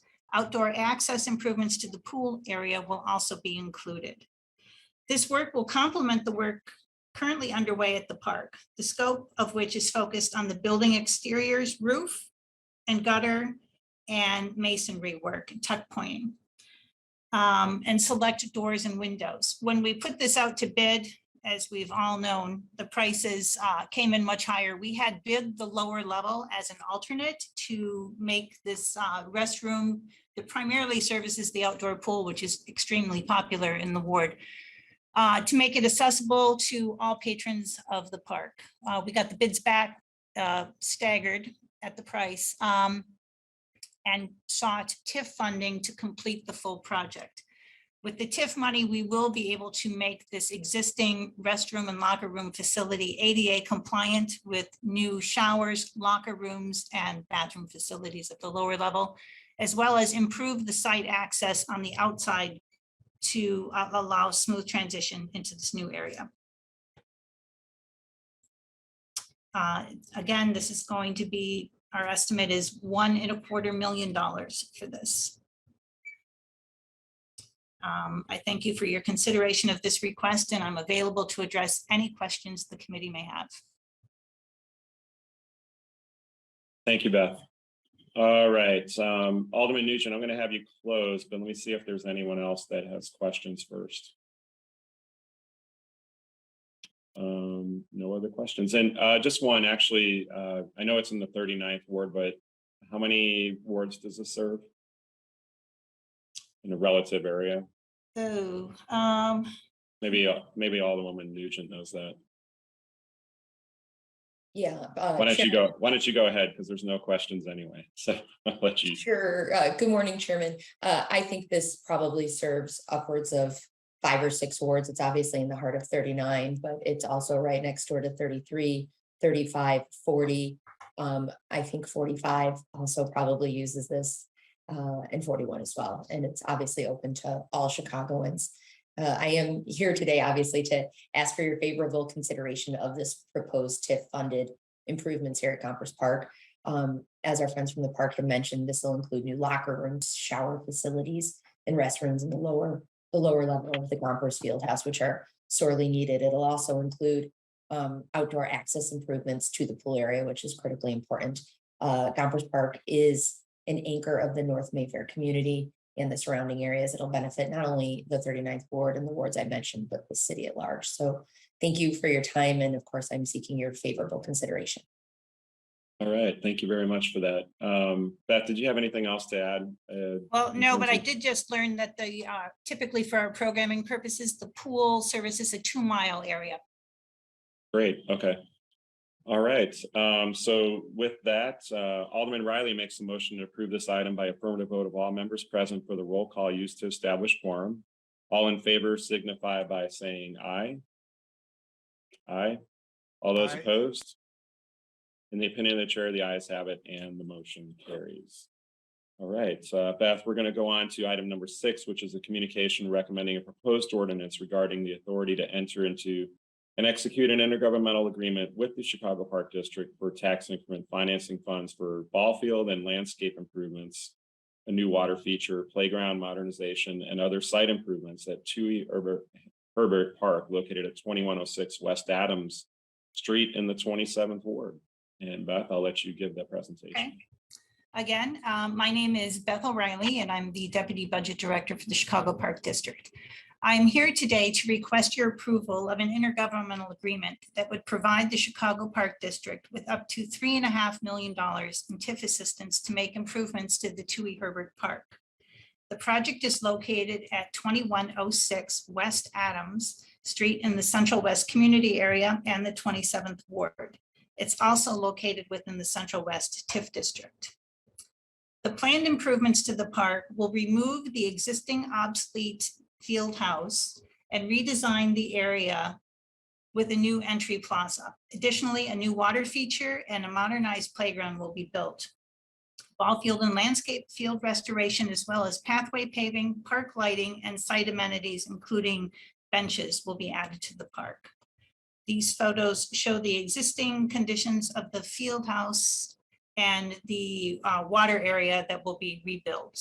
The field house will be demolished, and we will be joining with the schools in that other project that I think came through last month at Debt School. So Alderman Burnett has been very active in getting this improvement underway at 2-8 Herbert.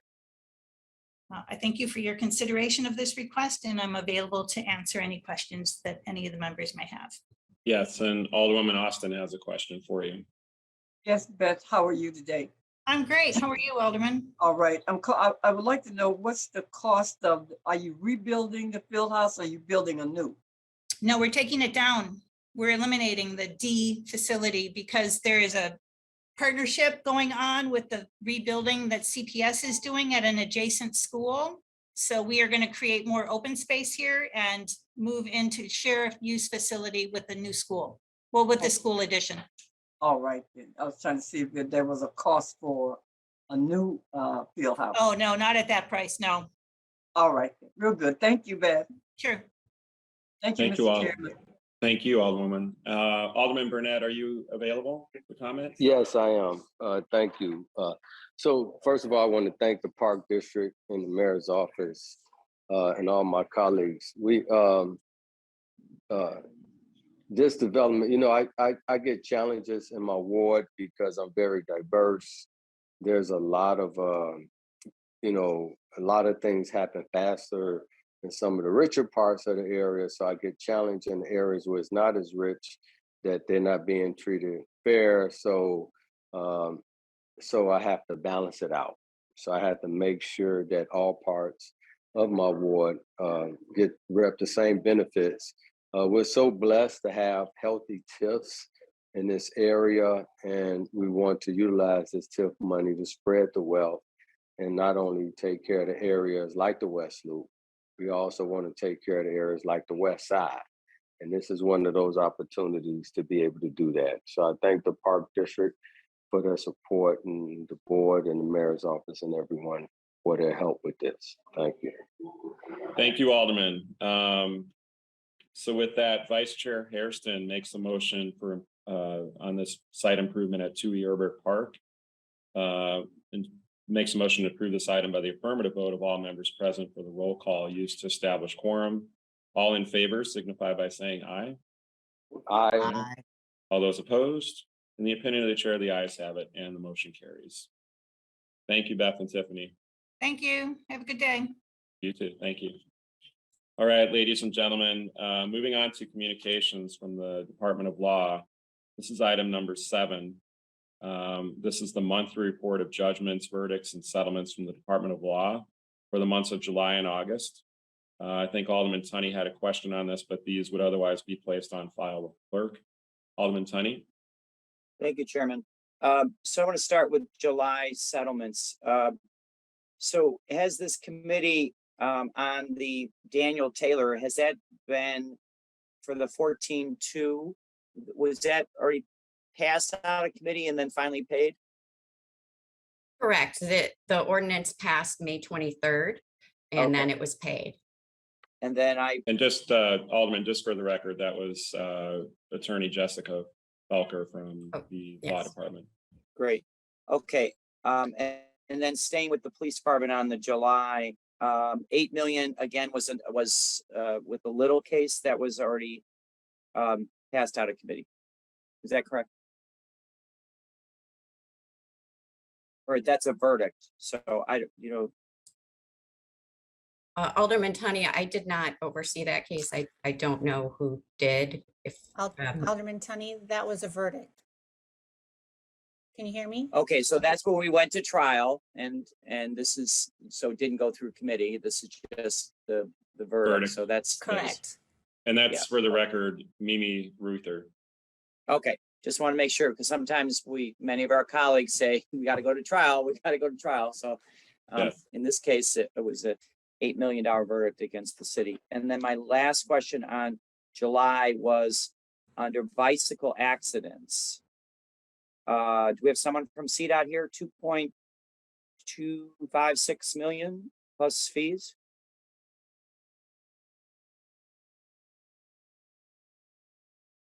I could try to find out that information. I don't have it right now, Alderman. This is Mary Ruther from Torts.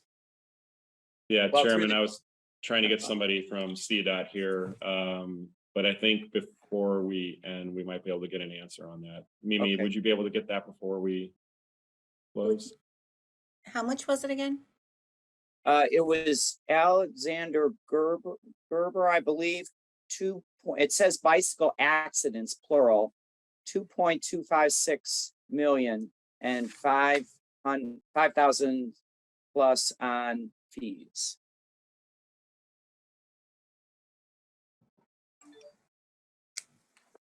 I can All look right. into that. And then I'm assuming that on the August settlements, the 6.75 under Norman McIntosh, when did that go through committee?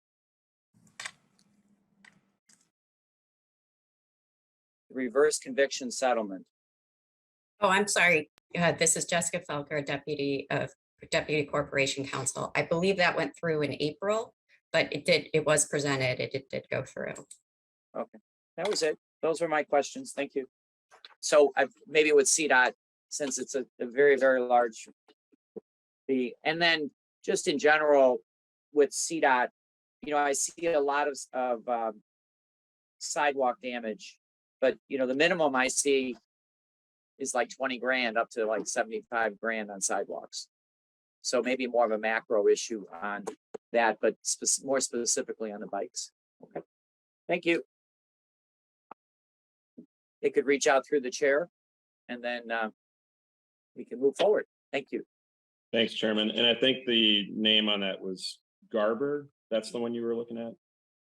For the bicycles? Yeah, Alexander Garber, I believe. Garber, yeah. But it does say bicycle accidents. I don't know if it's one person with multiple, or if that's just a group of them, so to speak.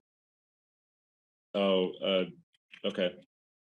I think I know which one you mean. We will get that answer, more specifics on Okay. it before the Now- end. Alexander Garber, Garber. Yeah, now I know the name. That was a torts case and that was a trial, the Garber case. That was a verdict. Or at least there was a verdict in the Garber case. I could tell you the exact amount. I don't have it with me right now, but I can get it for you. It was 2.256. Okay. Yeah. That was a motor vehicle accident involving a police car and a bicycle.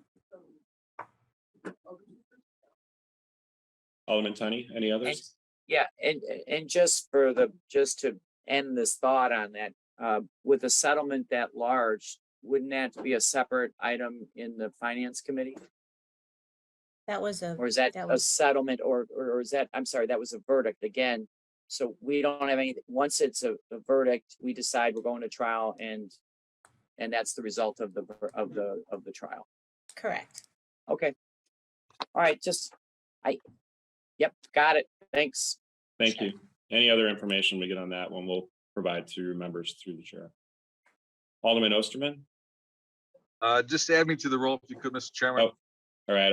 You are present for purposes of quorum. Thank you. All right, ladies and gentlemen. So that was item number 7. And thank you for those responses, Law Department. Stick around. We'll have you just in a couple items here. Items 8 and 9 are authorizations for the payment of various small claims against the city and denial of payment of various small claims against the city. If there's no objection, these items will be placed on the omnibus. Moving on to item number 10, this is an order for charitable solicitation tag day permits for Illinois State Council of the Knights of Columbus. If there's no objection, this item will be placed on the omnibus.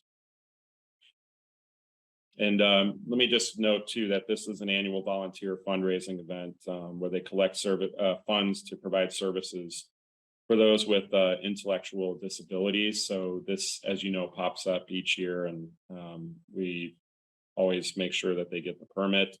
I think this one had a little bit of a hiccup in it, but they are ready to go out there for September 16th. It was September 16th through 18th, but it is on the agenda today. All right, ladies and gentlemen, moving on to Department of Law, the supplemental agenda. We have 4 proposed orders authorizing the Corporation Council to enter into and execute settlement orders in 4 different cases. The first item is item A, and this is the case of Benel Alvarez, independent administrator of the state of Guadalupe Franco Martinez, deceased, versus the city of Chicago, a municipal corporation, by and through the acts of its agents or employees cited as 2020 L 6251. This settlement is in the amount of $15 million. And here to testify on the settlement is Mimi Ruther from the Department of Law. Thank you, Chairman. This case involves a motor vehicle pursuit in which the pursuing Chicago police officer struck a civilian vehicle, resulting in the death of its driver, 37-year-old Guadalupe Franco Martinez. The accident occurred on June 3rd, 2020, just before 10:00 p.m. at the intersection of Irving and Ashland. Officer Blanco was in a marked car and had his emergency equipment activated as he went through the red light eastbound on Irving. Ms. Franco Martinez had a green light and was driving northbound. According to a download of the data recorder from the officer's SUV, he was going 101 miles per hour 4 seconds before the impact and 89 miles per hour at the time of impact. Ms. Franco Martinez was traveling at 27 to 20 miles per hour before the collision. Ms. Franco Martinez left behind 6 children, 4 girls and 2 boys, ages ranging from 6 to 21 at the time of her death, and a husband. And as mentioned, the Law Department recommends settlement of this matter for $15 million.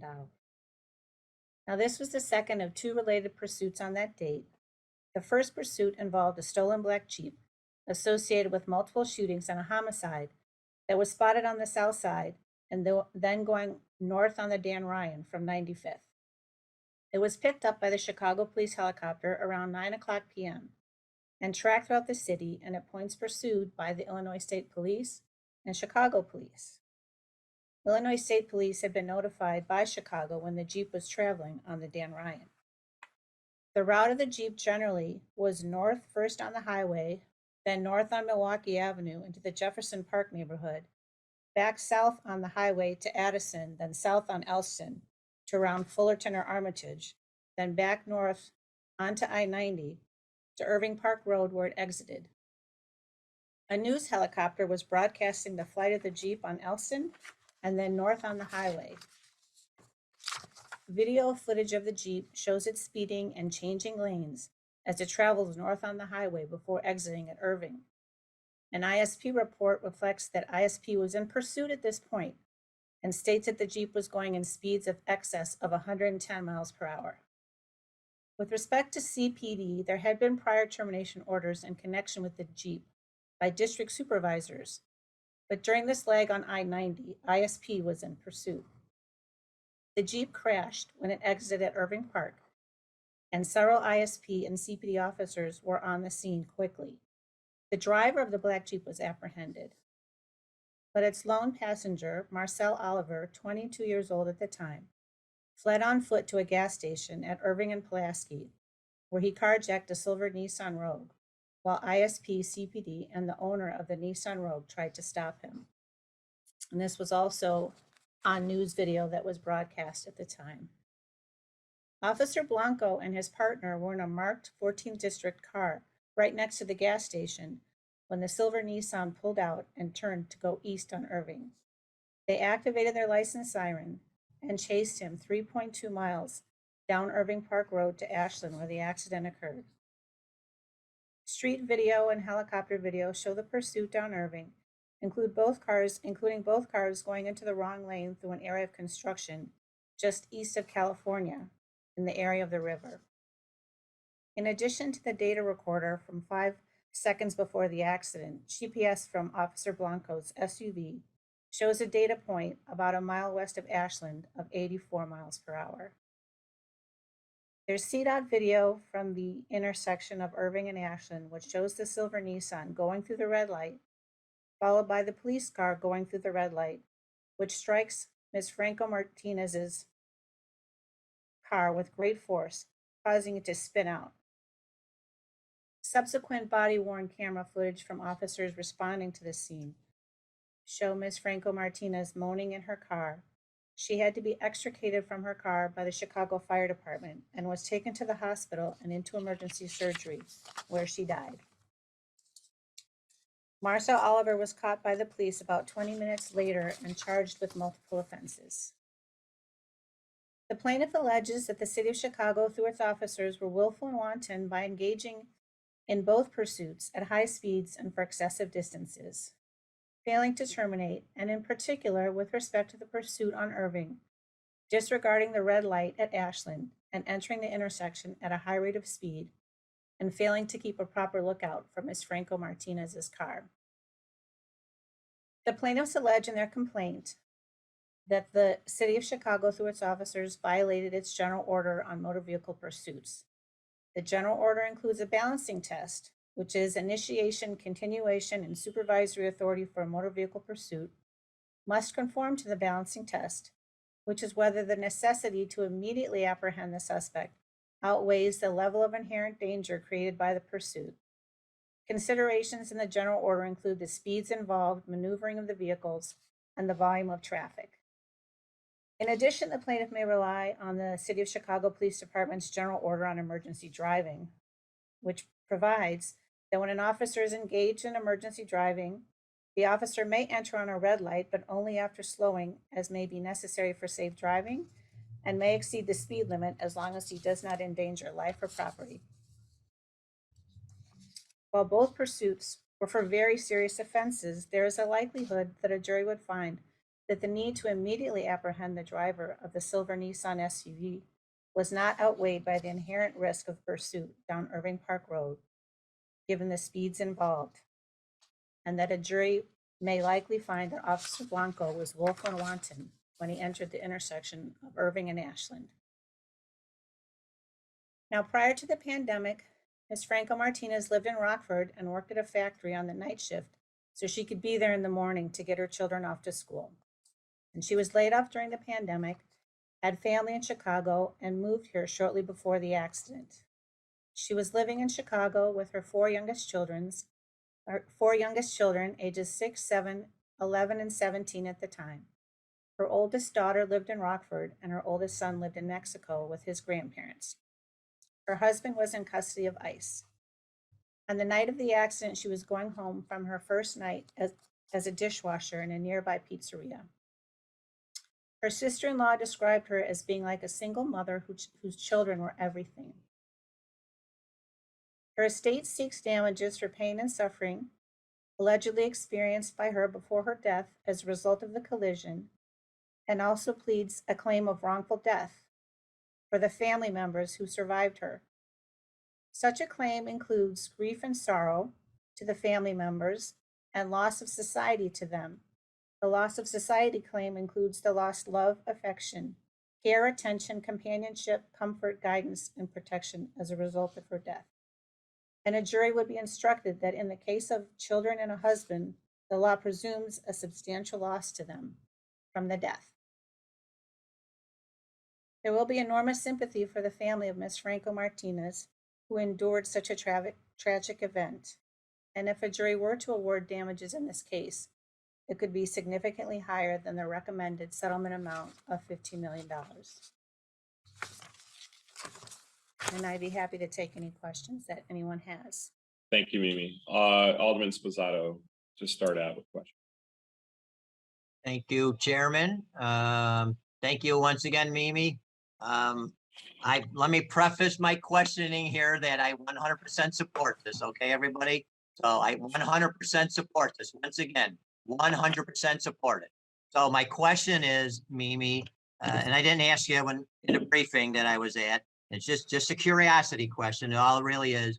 So I know we meaning the city, we get in trouble in these police chases. In my opinion, one of these days we're going to be paying money because we didn't chase the bad guy. This was very well documented. Everybody in this council should know what happened. It was all over the news. Saw the helicopter chases. Oliver is, and I forget his first name. he's all, the guy all responsible for this. My question to you is, he probably doesn't have a penny to his name. So is he at all financially responsible for anything? Is there a lien against him for like the rest of his life? And secondly, if you know or not, is this individual out on the street? So 2 questions. Is he responsible for anything financially? Any way for us, the city, to get restitution from him? And is he back on the street?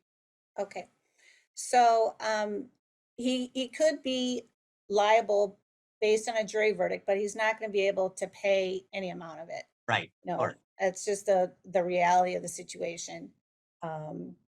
And he is currently awaiting trial. He was charged with multiple offenses in connection with this incident.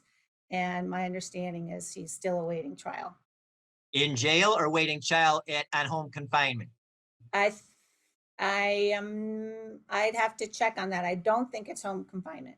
Okay, and it's just a curiosity question. So then once again, should someday he get out and he becomes a productive citizen in our society, is there any way, do we put liens against people like this to say, hey, you just became a good guy. Now you got $100,000 a year job and you got to pay the city $50,000 a year for the rest of your life or something. Does that ever happen? Or it's just a curiosity question, Mimi? Well, if the case went to trial and there was a judgment against him, then the judgment could be, filed against him and potentially enforced in the future. But we would be the ones filing the judgment against them, not whoever, right? We would file the judgment against them because we want to get our money back. It depends on the particular case. If we pursued a third-party claim against him and got a judgment against him, then we would do that. The plaintiff could potentially do that too. But in a settlement, there's no judgment against him. Okay, all right. Well, thank you once again. I appreciate you. This was a Sure. terrible, heart-wrenching story. It's just a terrible thing. And thanks once again for briefing us. Thank you, Chairman. You're Thank you, Alderman. Let me go to Alderman Tunney. Thank you, Chairman. And in the briefing, my only question was the carjacking at the gas station was, my practical answer was there was plenty of squad cars around there. How was that carjacking allowed to escape to go down Irving Park at such a speed? And I think the answer was that, my idea was why didn't they block that vehicle from leaving the gas station? And the answer from law at that time was that's not in the policy to do.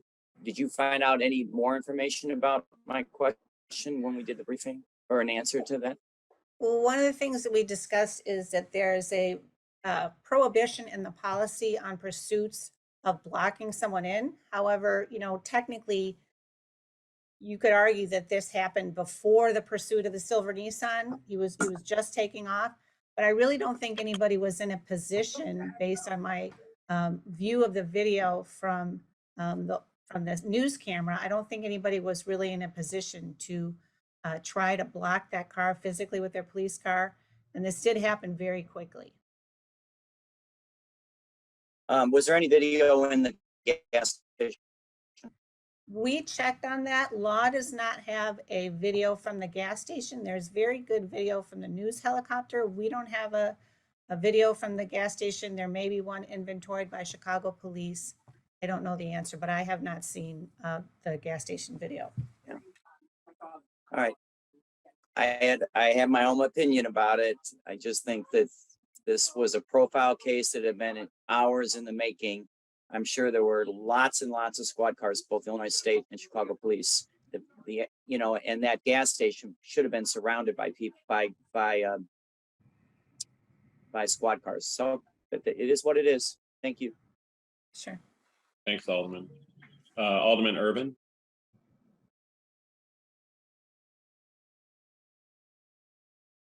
Thank you, Mr. Chairman. I did have one question. When I hear the settlement at $15 million, I am a little concerned. How do we arrive to that number specifically? So, in this case, unlike some of our, some of the other cases, the accident involved the Chicago police officer itself. It was not the offender that was involved in the accident, which is going to potentially affect the amount of a settlement and a verdict. And also, she left behind 6 young children. And there was a case that was tried by the law department in 2019 that involved a mother who was killed. And that case, there was for the wrongful death portion. And that was a case where the offender got in the accident, not the Chicago police. And the wrongful death aspect of that case alone was $11 million. So. Okay. Understood now. Oh, go ahead. I was just going to say, Mimi, what was the initial ask on this one? In this case, it was $40 million. And the Sorry to plaintiff interrupt did you, Alderman. Go ahead. I can say the Oh, plaintiff did. no. That was actually, I was going to ask that question as well. Thank you for that info. Okay. Point, with the officer, I heard that the assumption or was the determination made that the officer's actions were willful and wanton. And what liability, if any, is the officer facing for his actions or her actions? I don't know who the officer is. Officer Blanco was initially named as a defendant in the case, and they amended their complaint to only sue the city of Chicago as his employer. The officer is not facing, in terms of a judgment, any individual judgment, or he's not responsible for paying any part of the settlement. If I understand your question. Are we taking any action against him specifically? I mean, 100+ hours on a city street is, one may view as excessive. Are we taking any action against the officer? It's my understanding that there's an investigation pending.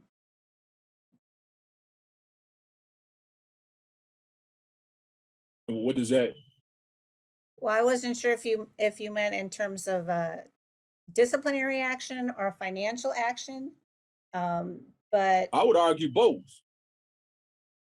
So under the collective bargaining agreement and the Tort Immunity Act, the city of Chicago is responsible for paying judgments and settlements that arise out of the conduct of its employees within the scope of their employment.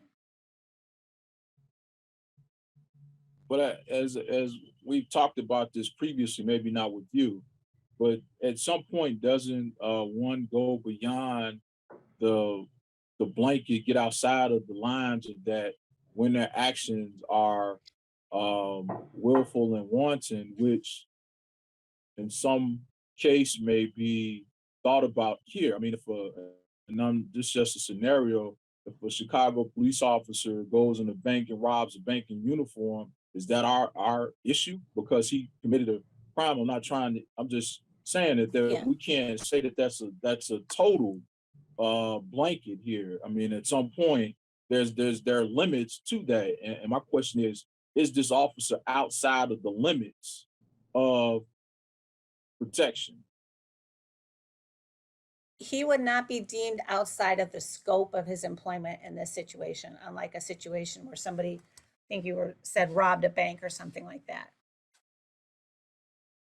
And we have no policy as it relates to financially, let's just say recompensating the city on actions that, while even in the scope of employment, are a little excessive. There might be some issues with that with respect to the collective bargaining agreement.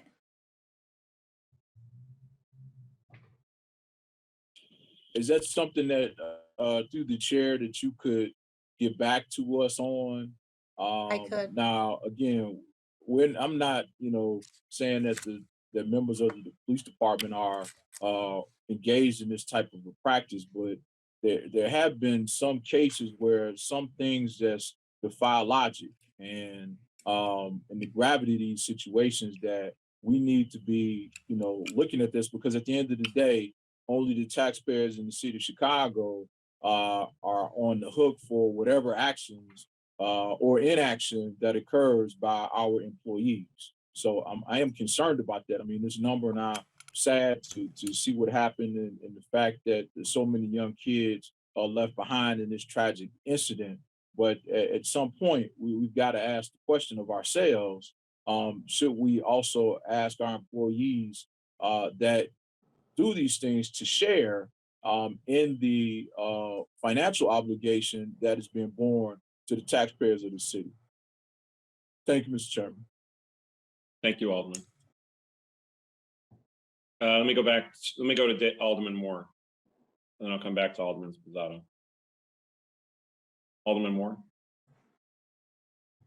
Thank you, Chairman. If I recall, this Jeep was stolen from a dealership, I believe, in my ward during the time of the civil unrest.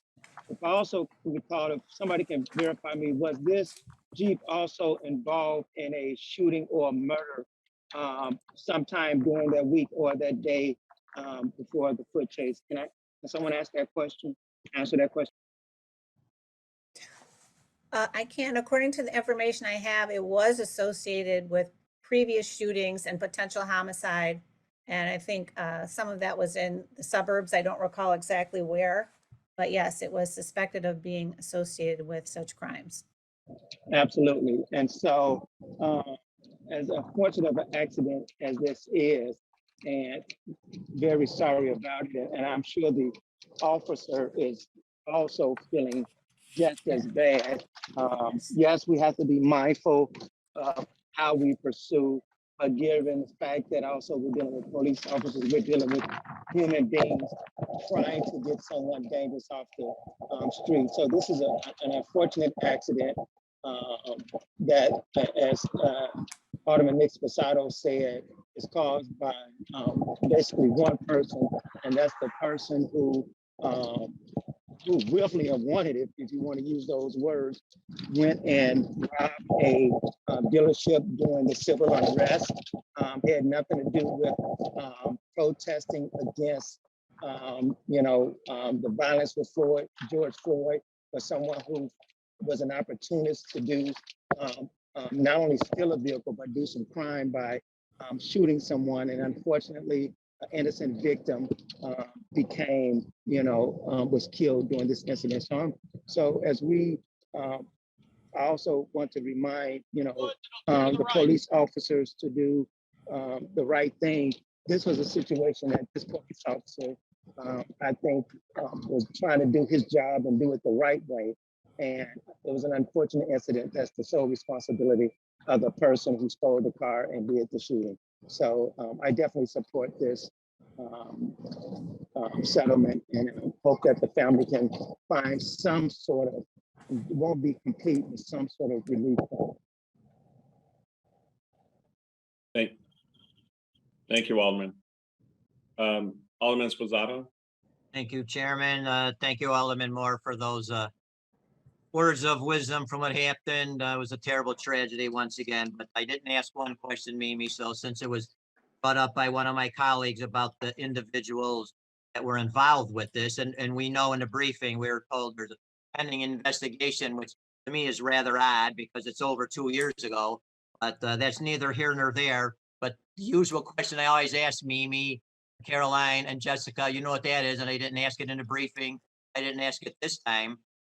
Can you give us a little history on Blanco and maybe his partner? Because I believe it's two were involved in this, and I certainly, while you're looking that up, to give us the history, Mimi, I once again encourage my colleagues to attend the Shoot Don't Shoot class. It's a very eye-opening thing, and it's hard to believe it, when the adrenaline gets flowing, what's going on. And as a first responder, I experienced similar stuff, not quite to the degree of this, but certainly, Teleferro, Ed Burke, maybe Curtis, and Gardner Napolitano and myself, experienced something kind of like this. But like I say, that individual, I feel he's worried about the safety of the people on the street. And unfortunately, it caused the death of a young mom with 6 kids ranging from 6 to 21 years old. But what kind of an individual is he, Mamie? I mean, what kind of history he has? Does he have any So- accommodations? Does he have any, of course he has CRs because he was in a busy district, but what's going on with him? He was appointed in 2018. He has 5 awards. I couldn't tell you what they are. I just have that they're 5 all right. awards. Yep. And he has no disciplinary history other than a CR was opened in connection with a operation violation, which was found unfounded. Okay. And I don't And have the what district, details on what his district was partner. he from, Blanco? He was in the 14th district. 14th district. Okay. All right. So he basically, at the time of the incident, he had 2 years on the job. He was fairly a new cop and seemed to have a pretty good history of, no real problems or anything. And he was in a, fairly busy district. So, all right. Thank you once again, Mimi. Appreciate you. Thank you, Chairman. All right, we don't have any other questions, so Alderman Sposato makes a motion to approve this item by the affirmative vote of all members present for the roll call used to establish quorum. All those in favor signify by saying aye. Aye. All those opposed? Anyone opposed? In the opinion of the chair, the ayes have it and the motion carries. Thank you, Mimi. All Good right, afternoon. Yes, Good afternoon. I'm Jessica Felker, Deputy Corporation Counsel. Jessica, give me 1 second. I'll just sorry. introduce the case. Get it on the record first. Item B is the case of Patrick Prince versus City of Chicago, cited as number 18 CV 029532 in the amount of $9,050,000. And of course, Jessica Felker here from the Department of Law, and the floor is yours. Sorry about that. That's okay. Got ahead of you. So I just wanted to correct something I said to Alderman Tunney earlier. It was July that the McIntosh case was approved by council. But now I'll go back to the case at hand. So Patrick Prince is represented by Lovey and Lovey. This case is a reverse conviction case that the law department recommends settling for, as the chairman said, $9,050,000. In this case, Patrick Prince was convicted of the 1991 murder and attempted robbery of Edward Porter. His conviction was vacated and the charges dismissed in 2017 after he was incarcerated for approximately 25 years. He received a certificate of innocence in 2018. He has brought a federal civil rights lawsuit against 4 retired Chicago police officers and the city, alleging that the officers physically and psychologically coerced him into confessing, withheld exculpatory evidence, and fabricated evidence. He also brought a Monell claim against the city. Mr. Prince became a suspect of the murder of Mr. Porter when an anonymous individual called the police to say that Mr. Prince shot Mr. Porter after Mr. Porter purchased drugs for Mr. Prince and then refused to comply when Mr. Prince attempted to rob him. Detectives interviewed Mr. Prince 4 times and he ultimately confessed. There are no eyewitnesses to the murder and no physical evidence implicating Mr. Prince. The only evidence against him at trial was his confession. Mr. Prince claims that he confessed only as a result of physical and psychological abuse during his interrogation. He claims that detectives fed him a statement that he was to parrot. In 2017, a state court decided he was entitled to a new trial because of these allegations. The law department recommends settlement of $9,050,000 as a cost-effective measure to limit the city's exposures. The parties have not yet engaged in expensive expert discovery or in summary judgment briefing. If this case went to trial, plaintiffs typically ask $1 to $2 million per year of incarceration. In this case, that would be approximately $25 to $50 million. In addition, if Mr. Prince prevails at trial, he's entitled to attorney's fees, which we anticipate would be requested in the range of $3 to $4 million. Both the city and the individual officers are represented by outside counsel, and the cost from now through trial for the defense would likely be around $1 million. For these reasons, we believe it prudent to settle for $9,050,000. I welcome any questions. Thank you, Ms. Felker. Alderman Sposato has questions. Thank you, Chairman. You sure about that, Jessica? I see you smiling over there. I enjoy you're always challenging us. All Alderman right, well, I'm not Spizzato. challenging. I think I asked legitimate stuff and I I hope, know, you and say that in Mimi jest. and Caroline, you don't take this personal because I don't mean anything personal. I just want to try to make an educated decision. Once again, this is another one that I support. But you know what? I've never asked this question to any of you before, and I know we've made some settlements for coerced confessions and so on and so forth. It doesn't necessarily mean that they didn't do it though, correct? Just because, I mean, the thing they did wrong, the officers, was coerce it out of them. That doesn't necessarily mean, and I'm not just saying Prince here, for example, it could be anybody, but that doesn't always necessarily mean that they didn't do the crime. It just means we beat it out of them. We tortured them. We did whatever. Is that a true statement or? Well, a person could certainly allege that they truthfully confessed, but it was a coerced confession. Mr. Right. Prince doesn't, but that could be an allegation. Okay, so we could be settling sometimes, and I'm not saying that's in this case, and I don't know why I've never thought of this question before, but we could be settling with people that actually committed the crime, but we just got it out of them the wrong way. Is that a truthful statement?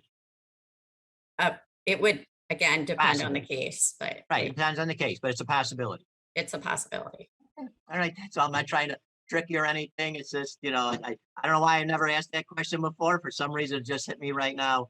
But I appreciate you and Caroline. I'm waiting for you to come on up. So thanks, Jessica. Thanks, Chairman. You're welcome. At least you give them a heads up. All right, with that, Alderman Spizzato makes a motion to approve this item by the affirmative vote of all members present for the roll call used to establish quorum. All in favor signify by saying aye. Aye. Aye. All those opposed? In the opinion of the chair, the ayes have it and the motion carries. Thank you, Jessica. All right, Alderman Spizzato, this next one is Susan O'Keefe from the Department of Law, so you have to wait one. But item C is the case of Dylan Abreu versus City of Chicago, cited as 10 CV 2161 in the amount of $950,000. Ms. O'Keefe. Good afternoon, Alderman. Thank you very much. As you indicated, I'm presenting the case of Dylan. It's actually Abreu versus the City of Chicago. Right, Abreu is on first base down at 35th. And this case is currently pending in the Northern District of Illinois before Chief Judge Rebecca Pallmeyer. As you indicated, the Law Department recommends that this council approve a settlement in the amount of $950,000. Mr. Abreu is a current Department of Water Management sewer bricklayer. He alleges that his former supervisor, former Superintendent Paul Hansen, harassed and discriminated against him due to his race. He self-identified as Hispanic. I'm going to refer to him as Latinx, and his national origin, Puerto Rican. Specifically, Mr. Abreu claims that he was subjected to years of abuse at the hands of Superintendent Hansen. This abuse took the form, allegedly, of Mr. Hansen calling Mr. Abreu an array of racial and ethnic slurs, as well as using expletives and other abusive language, almost daily, according to Mr. Abreu, from mid-2015 through May 2017. The alleged abuse also culminated in an incident in which Mr. Hansen attempted but failed to push Mr. Abreu into a 6-foot hole while on a job site in September 2016 in a fit of rage. In addition to his anticipated own testimony at a trial set for June of this year, Mr. Abreu was prepared to bring in the testimony of 2 other current Water Department employees who allegedly witnessed Mr. Hansen use racially offensive language and racial slurs. The litigation team preparing for the trial proposed settling the week before trial in June this year, in part due to the various court rulings from Judge Pallmeyer regarding the OIG's investigative reports into the Water Department's use of email and some of those emails that were uncovered during the course of that investigation. As you may recall, Mr. Hansen was the primary subject of an OIG investigation, which revealed years of racist emails exchanged between himself and high-ranking Water Department managers, including the former Commissioner Barrett Murphy and the former Managing Deputy William Bresnahan. All of the employees who the OIG identified as exchanging these emails during that time period are gone. They're no longer employed by the City of Chicago. After the OIG reports were published and produced, those employees almost unilaterally retired, or almost exclusively, retired or resigned before they could be fired. Mr. Hanson, for example, was a member of the Journeyman Plumbers Local 130, and therefore the city could not just fire him upon receipt of the OIG's investigative report and recommendation. It needed to draft charges through its law department, which it did. And once those charges were served, Mr. Hanson, like others, chose to resign in lieu of defending against those charges. We are recommending approval of this settlement today in order to avoid a jury verdict that would, we believe, exceed this amount and also lead to 6 figures in attorney's fees. Thank you.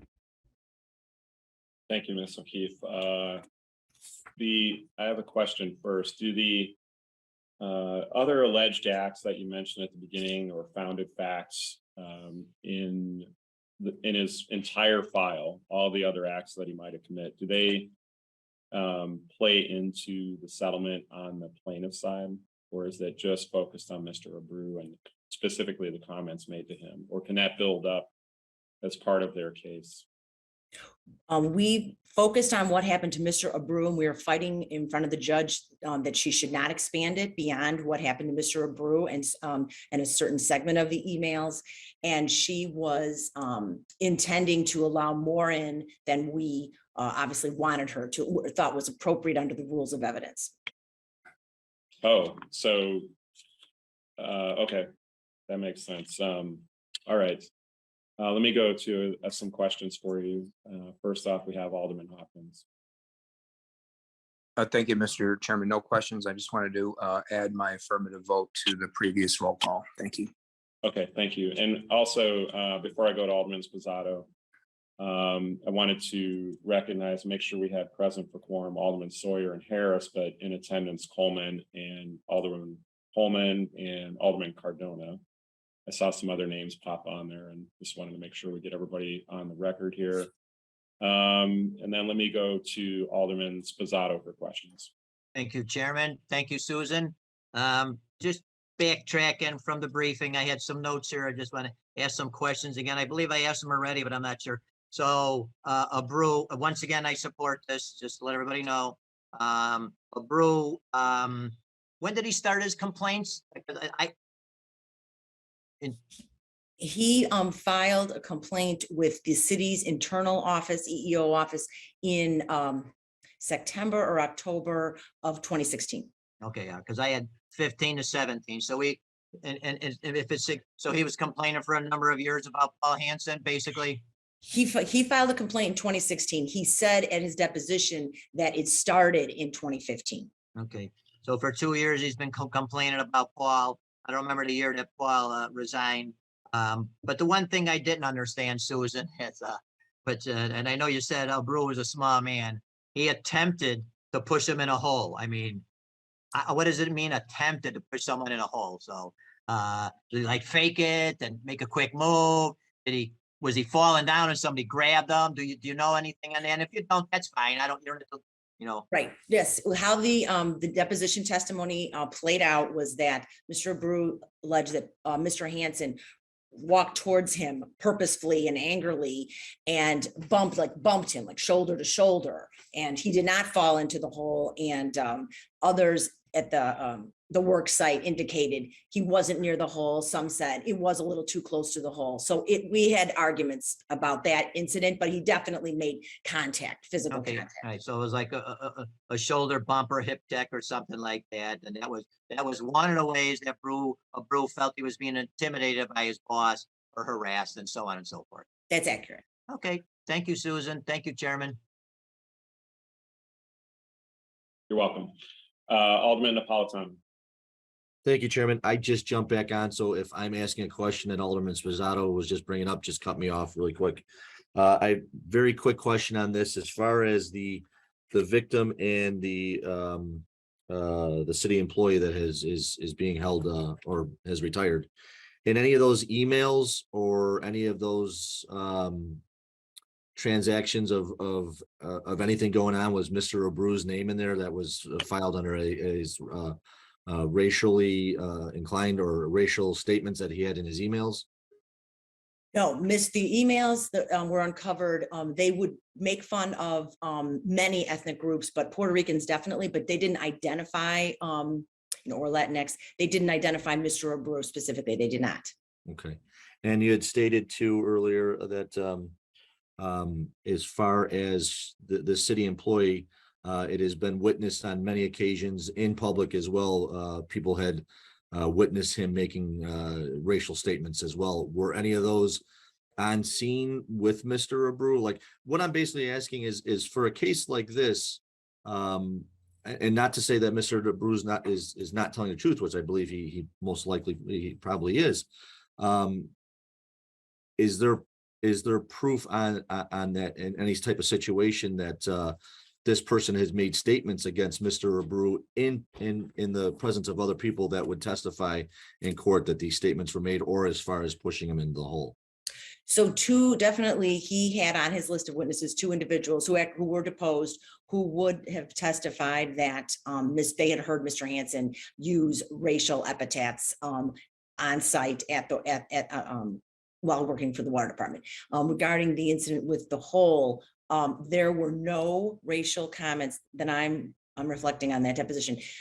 There wasn't any racial comments said at that time. Mr. Abreu connects the two his race, his ethnicity, to the action based on his experiences with Mr. Hansen throughout his tenure there.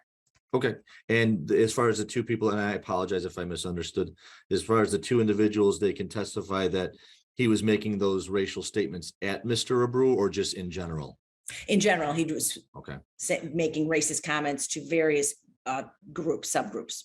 And the only reason why I ask is it's all wrong. It's absolutely, this is, I'm on board with this. I get it. I support this. I'm asking for how large does this get now? If this is a person that's identified as making racial statements, who else working in this spectrum can come in and have a case saying that this has happened and doesn't have an identified corroborating witness that says, yeah, he did this to him or her? I'm 150% on board. I'm just wondering, how can this just explode and mushroom into numerous cases against this person? Right. Yeah, this absolutely good question came up in the prior briefings. The statute of limitations has run because Mr. Hansen, he resigned under inquiry back in May of 2017. So those an explosion would have had to have happened by 2019 for 1983 cases, and then 21 for race cases for under 1981. Thank you so much. That clarifies everything. Thank you. Thank you very much. Thank you. Thank you, Mr. Chair. You're welcome, Alderman Napolitano.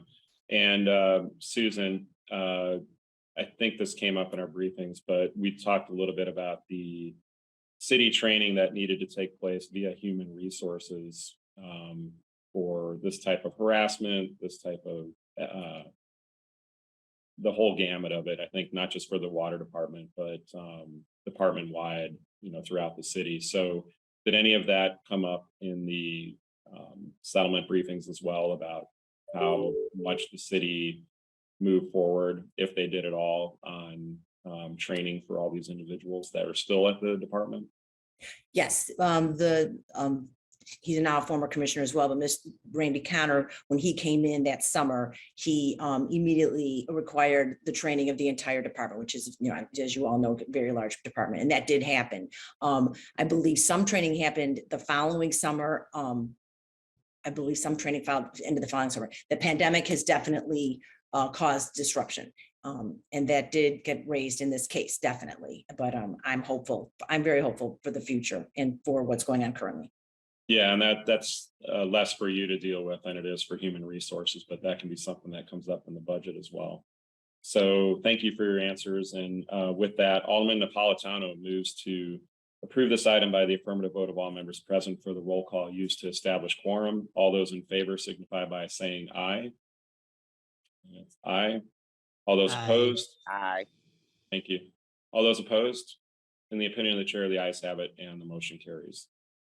Thank you, Ms. O'Keefe. All right, ladies and gentlemen, moving on to item D.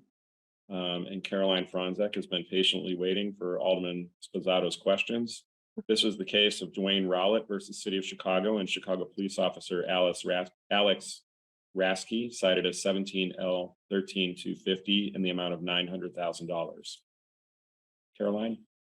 Thank you. Good afternoon. On January 1st of 2017, plaintiff Dwayne Rowlett was shot by Chicago police officer Alex Rasky during the course of a traffic stop. Officer Rasky fired his gun 9 times at plaintiff because he believed plaintiff to be reaching for a weapon. Plaintiff was struck and survived his injuries. Plaintiff filed this lawsuit alleging 2 counts of willful and wanton conduct, 1 against Officer Rasky and 1 against the city of Chicago, and 2 counts of battery, 1 against each defendant. COPA has determined that the shooting was not justified and moved to separate Officer Rasky. Officer Rasky resigned from the CPD prior to charges being formally brought against him. The shooting of Rowlett was not captured on body cam. Body cam was not rolled out in the Chicago Police Department's 5th District, and the officers' vehicles were not equipped with in-car camera. Security video from a nearby Jesse Owens Elementary School, however, did capture Rowlett driving onto the sidewalk in his attempt to flee from police. On January 1st, 2017, Officer Rasky and other members of the 5th District Tactical Team were traveling together on patrol due to the New Year's holiday. The officers were traveling in a convoy.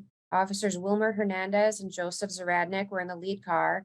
Officers James Cooper, Gregory Boygo, and Sergeant John Grebe were in the second car, and officers Thomas Fennell and Rasky were in the last car. While they were on patrol, the officers heard shots fired, and then Rowlett was seen driving fast through a stop sign near the intersection of 121st and State Street.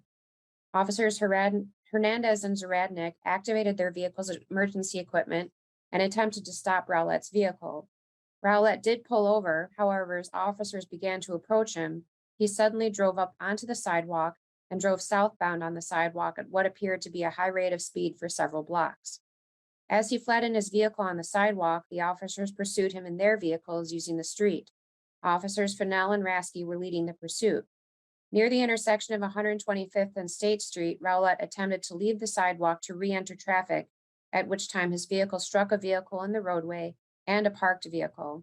His vehicle then struck the front passenger side of the police vehicle driven by Officers Fennell and in which Officer Rasky was the front passenger. When his vehicle came to a stop, Officers Rasky and Fennell immediately exited their vehicle and approached. The other officers also approached Rowlett's vehicle. Officer Rasky went to the passenger side of his vehicle, while Officers Fennell and Boygo went to the driver's side. Upon reaching the vehicle, the officers noticed Rowlett moving around inside the vehicle. The officers gave Rowlett multiple verbal directions to show his hands and to exit the vehicle. Officers Fennell and Boygo opened the driver's side door to try to remove him. However, Rowlett would not comply and instead physically struggled with the officers. During the struggle, despite the numerous commands to show his hands, Rowlett reached for his right side. Meanwhile, Officer Rasky was on the passenger side watching the struggle take place. Officer Rasky used his weapon to break the passenger side window of Rowlett's vehicle, and then reached into Rowlett's vehicle and grabbed Rowlett's hand to stop him from grabbing anything. Rowlett, however, continued to persist and broke free from Rasky's grasp and again reached to his right side between the driver's seat and the center console. Rasky feared that Rowlett was reaching for a weapon. Fearing for his safety and the safety of the other officers, Rasky fired his gun 9 times, striking Rowlett 8 times. Rowlett then stopped struggling, and the officers were able to remove him from the vehicle and place him into handcuffs. No gun was recovered from the vehicle. However, evidence technicians did recover a small knife from the driver's side front door pocket and another small knife in the middle rear passenger area, both within reach of Mr. Rowlett. According to Mr. Rowlett, after he committed the traffic violations, 3 Chicago police officers containing 7 officers and 1 sergeant stopped him. As he approached him, he was afraid, so he drove away toward a gas station where he felt comfortable. The officers pursued Rowlett until he crashed his vehicle. Immediately thereafter, Officers Boygo and Fennell rushed to the driver's side, and upon reaching the vehicle, both those officers holstered their weapons and put their hands on Rowlett in an attempt to pull him from the driver's vehicle. However, the officers were unable to remove Rowlett because Rowlett contends he had a seatbelt on. The officers on scene, including Officer Rasky, continued yelling conflicting and confusing orders at Rowlett from "put your hands up" to "get the fuck out of the car." In an attempt to comply with the officer's command, Mr. Rowlett was reaching to the right side of his body to unlatch his seatbelt. As he tried to remove his seatbelt, it tightened up and became stuck. Because he was not exiting fast enough, Mr. Rowlett contends Officer Rasky drew his firearm and used it to break out the passenger side window of his vehicle. Rasky then reached into the vehicle, grabbed Rowlett's right arm, let go, and then fired his weapon, shooting Rowlett multiple times. Rowlett was unarmed at all times during the encounter. In addition to shooting at an unarmed man who was not a threat, Officer Rasky discharged his weapon, and Officers Boygo and Fennell were potentially in the line of fire, thereby making Rasky's decision to fire his weapon more unreasonable and risky. Officer Rasky discharged his weapon 9 times, striking Rowlett in his torso, side, arm, elbow, and stomach. And after the shooting, Rowlett was removed from his vehicle and taken to Christ Hospital, where surgeries were performed on his back, stomach, and arm. He did survive the shooting, but he has permanent and disabling injuries. Mr. Rowlett frequently experiences pain and requires the use of a cane or a wheelchair for mobility assistance. Because he sustained 8 gunshot wounds, he has undergone extensive medical treatment, including several surgeries on his stomach and back. In all, his medical bills total approximately $743,000. We recommend a settlement in the case of $900,000, as this is the best way to avoid the risks associated with trial and limit the financial exposure the city could face. If the jury returns a verdict for the plaintiff, it could almost certainly exceed $900,000 and even extend into the millions, since the case involves a shooting that resulted in permanent injuries to Ms. Rowlett and significant medical expenses. And I'm happy to answer any questions you might have about this case. Thank you, Caroline. And Nick, I didn't think you would have one, but go ahead. I was trying to give someone else a chance to go first, and Caroline almost thought she's gonna get off the hook, even though, you know, I appreciate you and I appreciate all of yous. Maybe someday I'm gonna have to take you all out to lunch to make up for all my questioning, but I don't think I'm trying to be mean or trick you, or it's just legitimate information I'm looking for. And so with that, first of all, let me start my conversation by saying I do not support this settlement. So don't use me as the person that's recommended to settle. So I am against this, but I do have some questions, Caroline. Sure. So we know he fired 8 times, he got shot, fired 9, he got shot 8 times. That's pretty a miracle that he lived. But he had a knife. We know he had a knife, or he reached for a knife, small knife. Can you define a small knife for me? Do we know how many Sure. inches? Was it a 2-inch, a 6-inch? What's a small knife? So I want to say the blade was approximately 4 to 5 inches, if that helps you. Okay, yeah, that helps. I wouldn't define it as a guy that doesn't carry a knife. I wouldn't define that as a small knife, but okay, that's fine. 4 to 5 inches. Now he was driving on the sidewalk, correct? Roulette. Yes, he was. Okay, and then they chased them, and then when they struggled with them, they gave him multiple demands. He never complied, so on and so forth. Correct? Correct. Okay. Raspy resigned, which is the odd thing to me, Caroline. So how long was he on the job for? What was he on from when to when? And give me a little bit about him, his history, what kind of officer he was. In a So nutshell. he was appointed in July of 2012, and he served 8.5 years with CPD. So in approximately 2000, I believe in 2020, I believe he resigned from the CPD. He only had 1 sustained CR out of 11. The sustained CR was this shooting incident itself. In terms of commendations, he had he had 53 honorable mentions, 3 department commendations, and 1 superintendent honorable mention. I'm sorry, he resigned in 2021 from the police department. Okay, all right, well, that's pretty good. So the bottom line is he was eluding the police in a high-speed chase, driving on the sidewalk. Once they pulled him over, they struggled with him. He didn't comply. He was reaching for a knife, albeit, you know, some people call it small, some don't, a 4 to 5 inch knife, and he ended up getting shot. And that's about it in a nutshell, Caroline.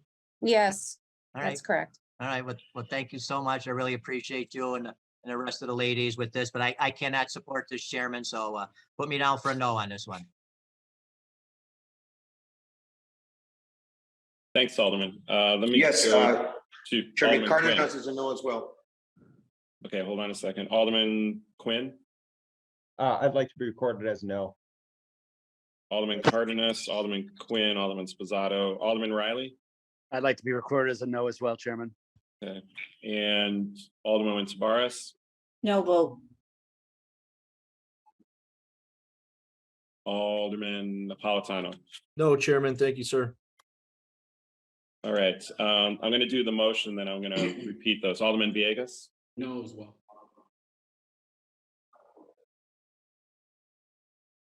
all right.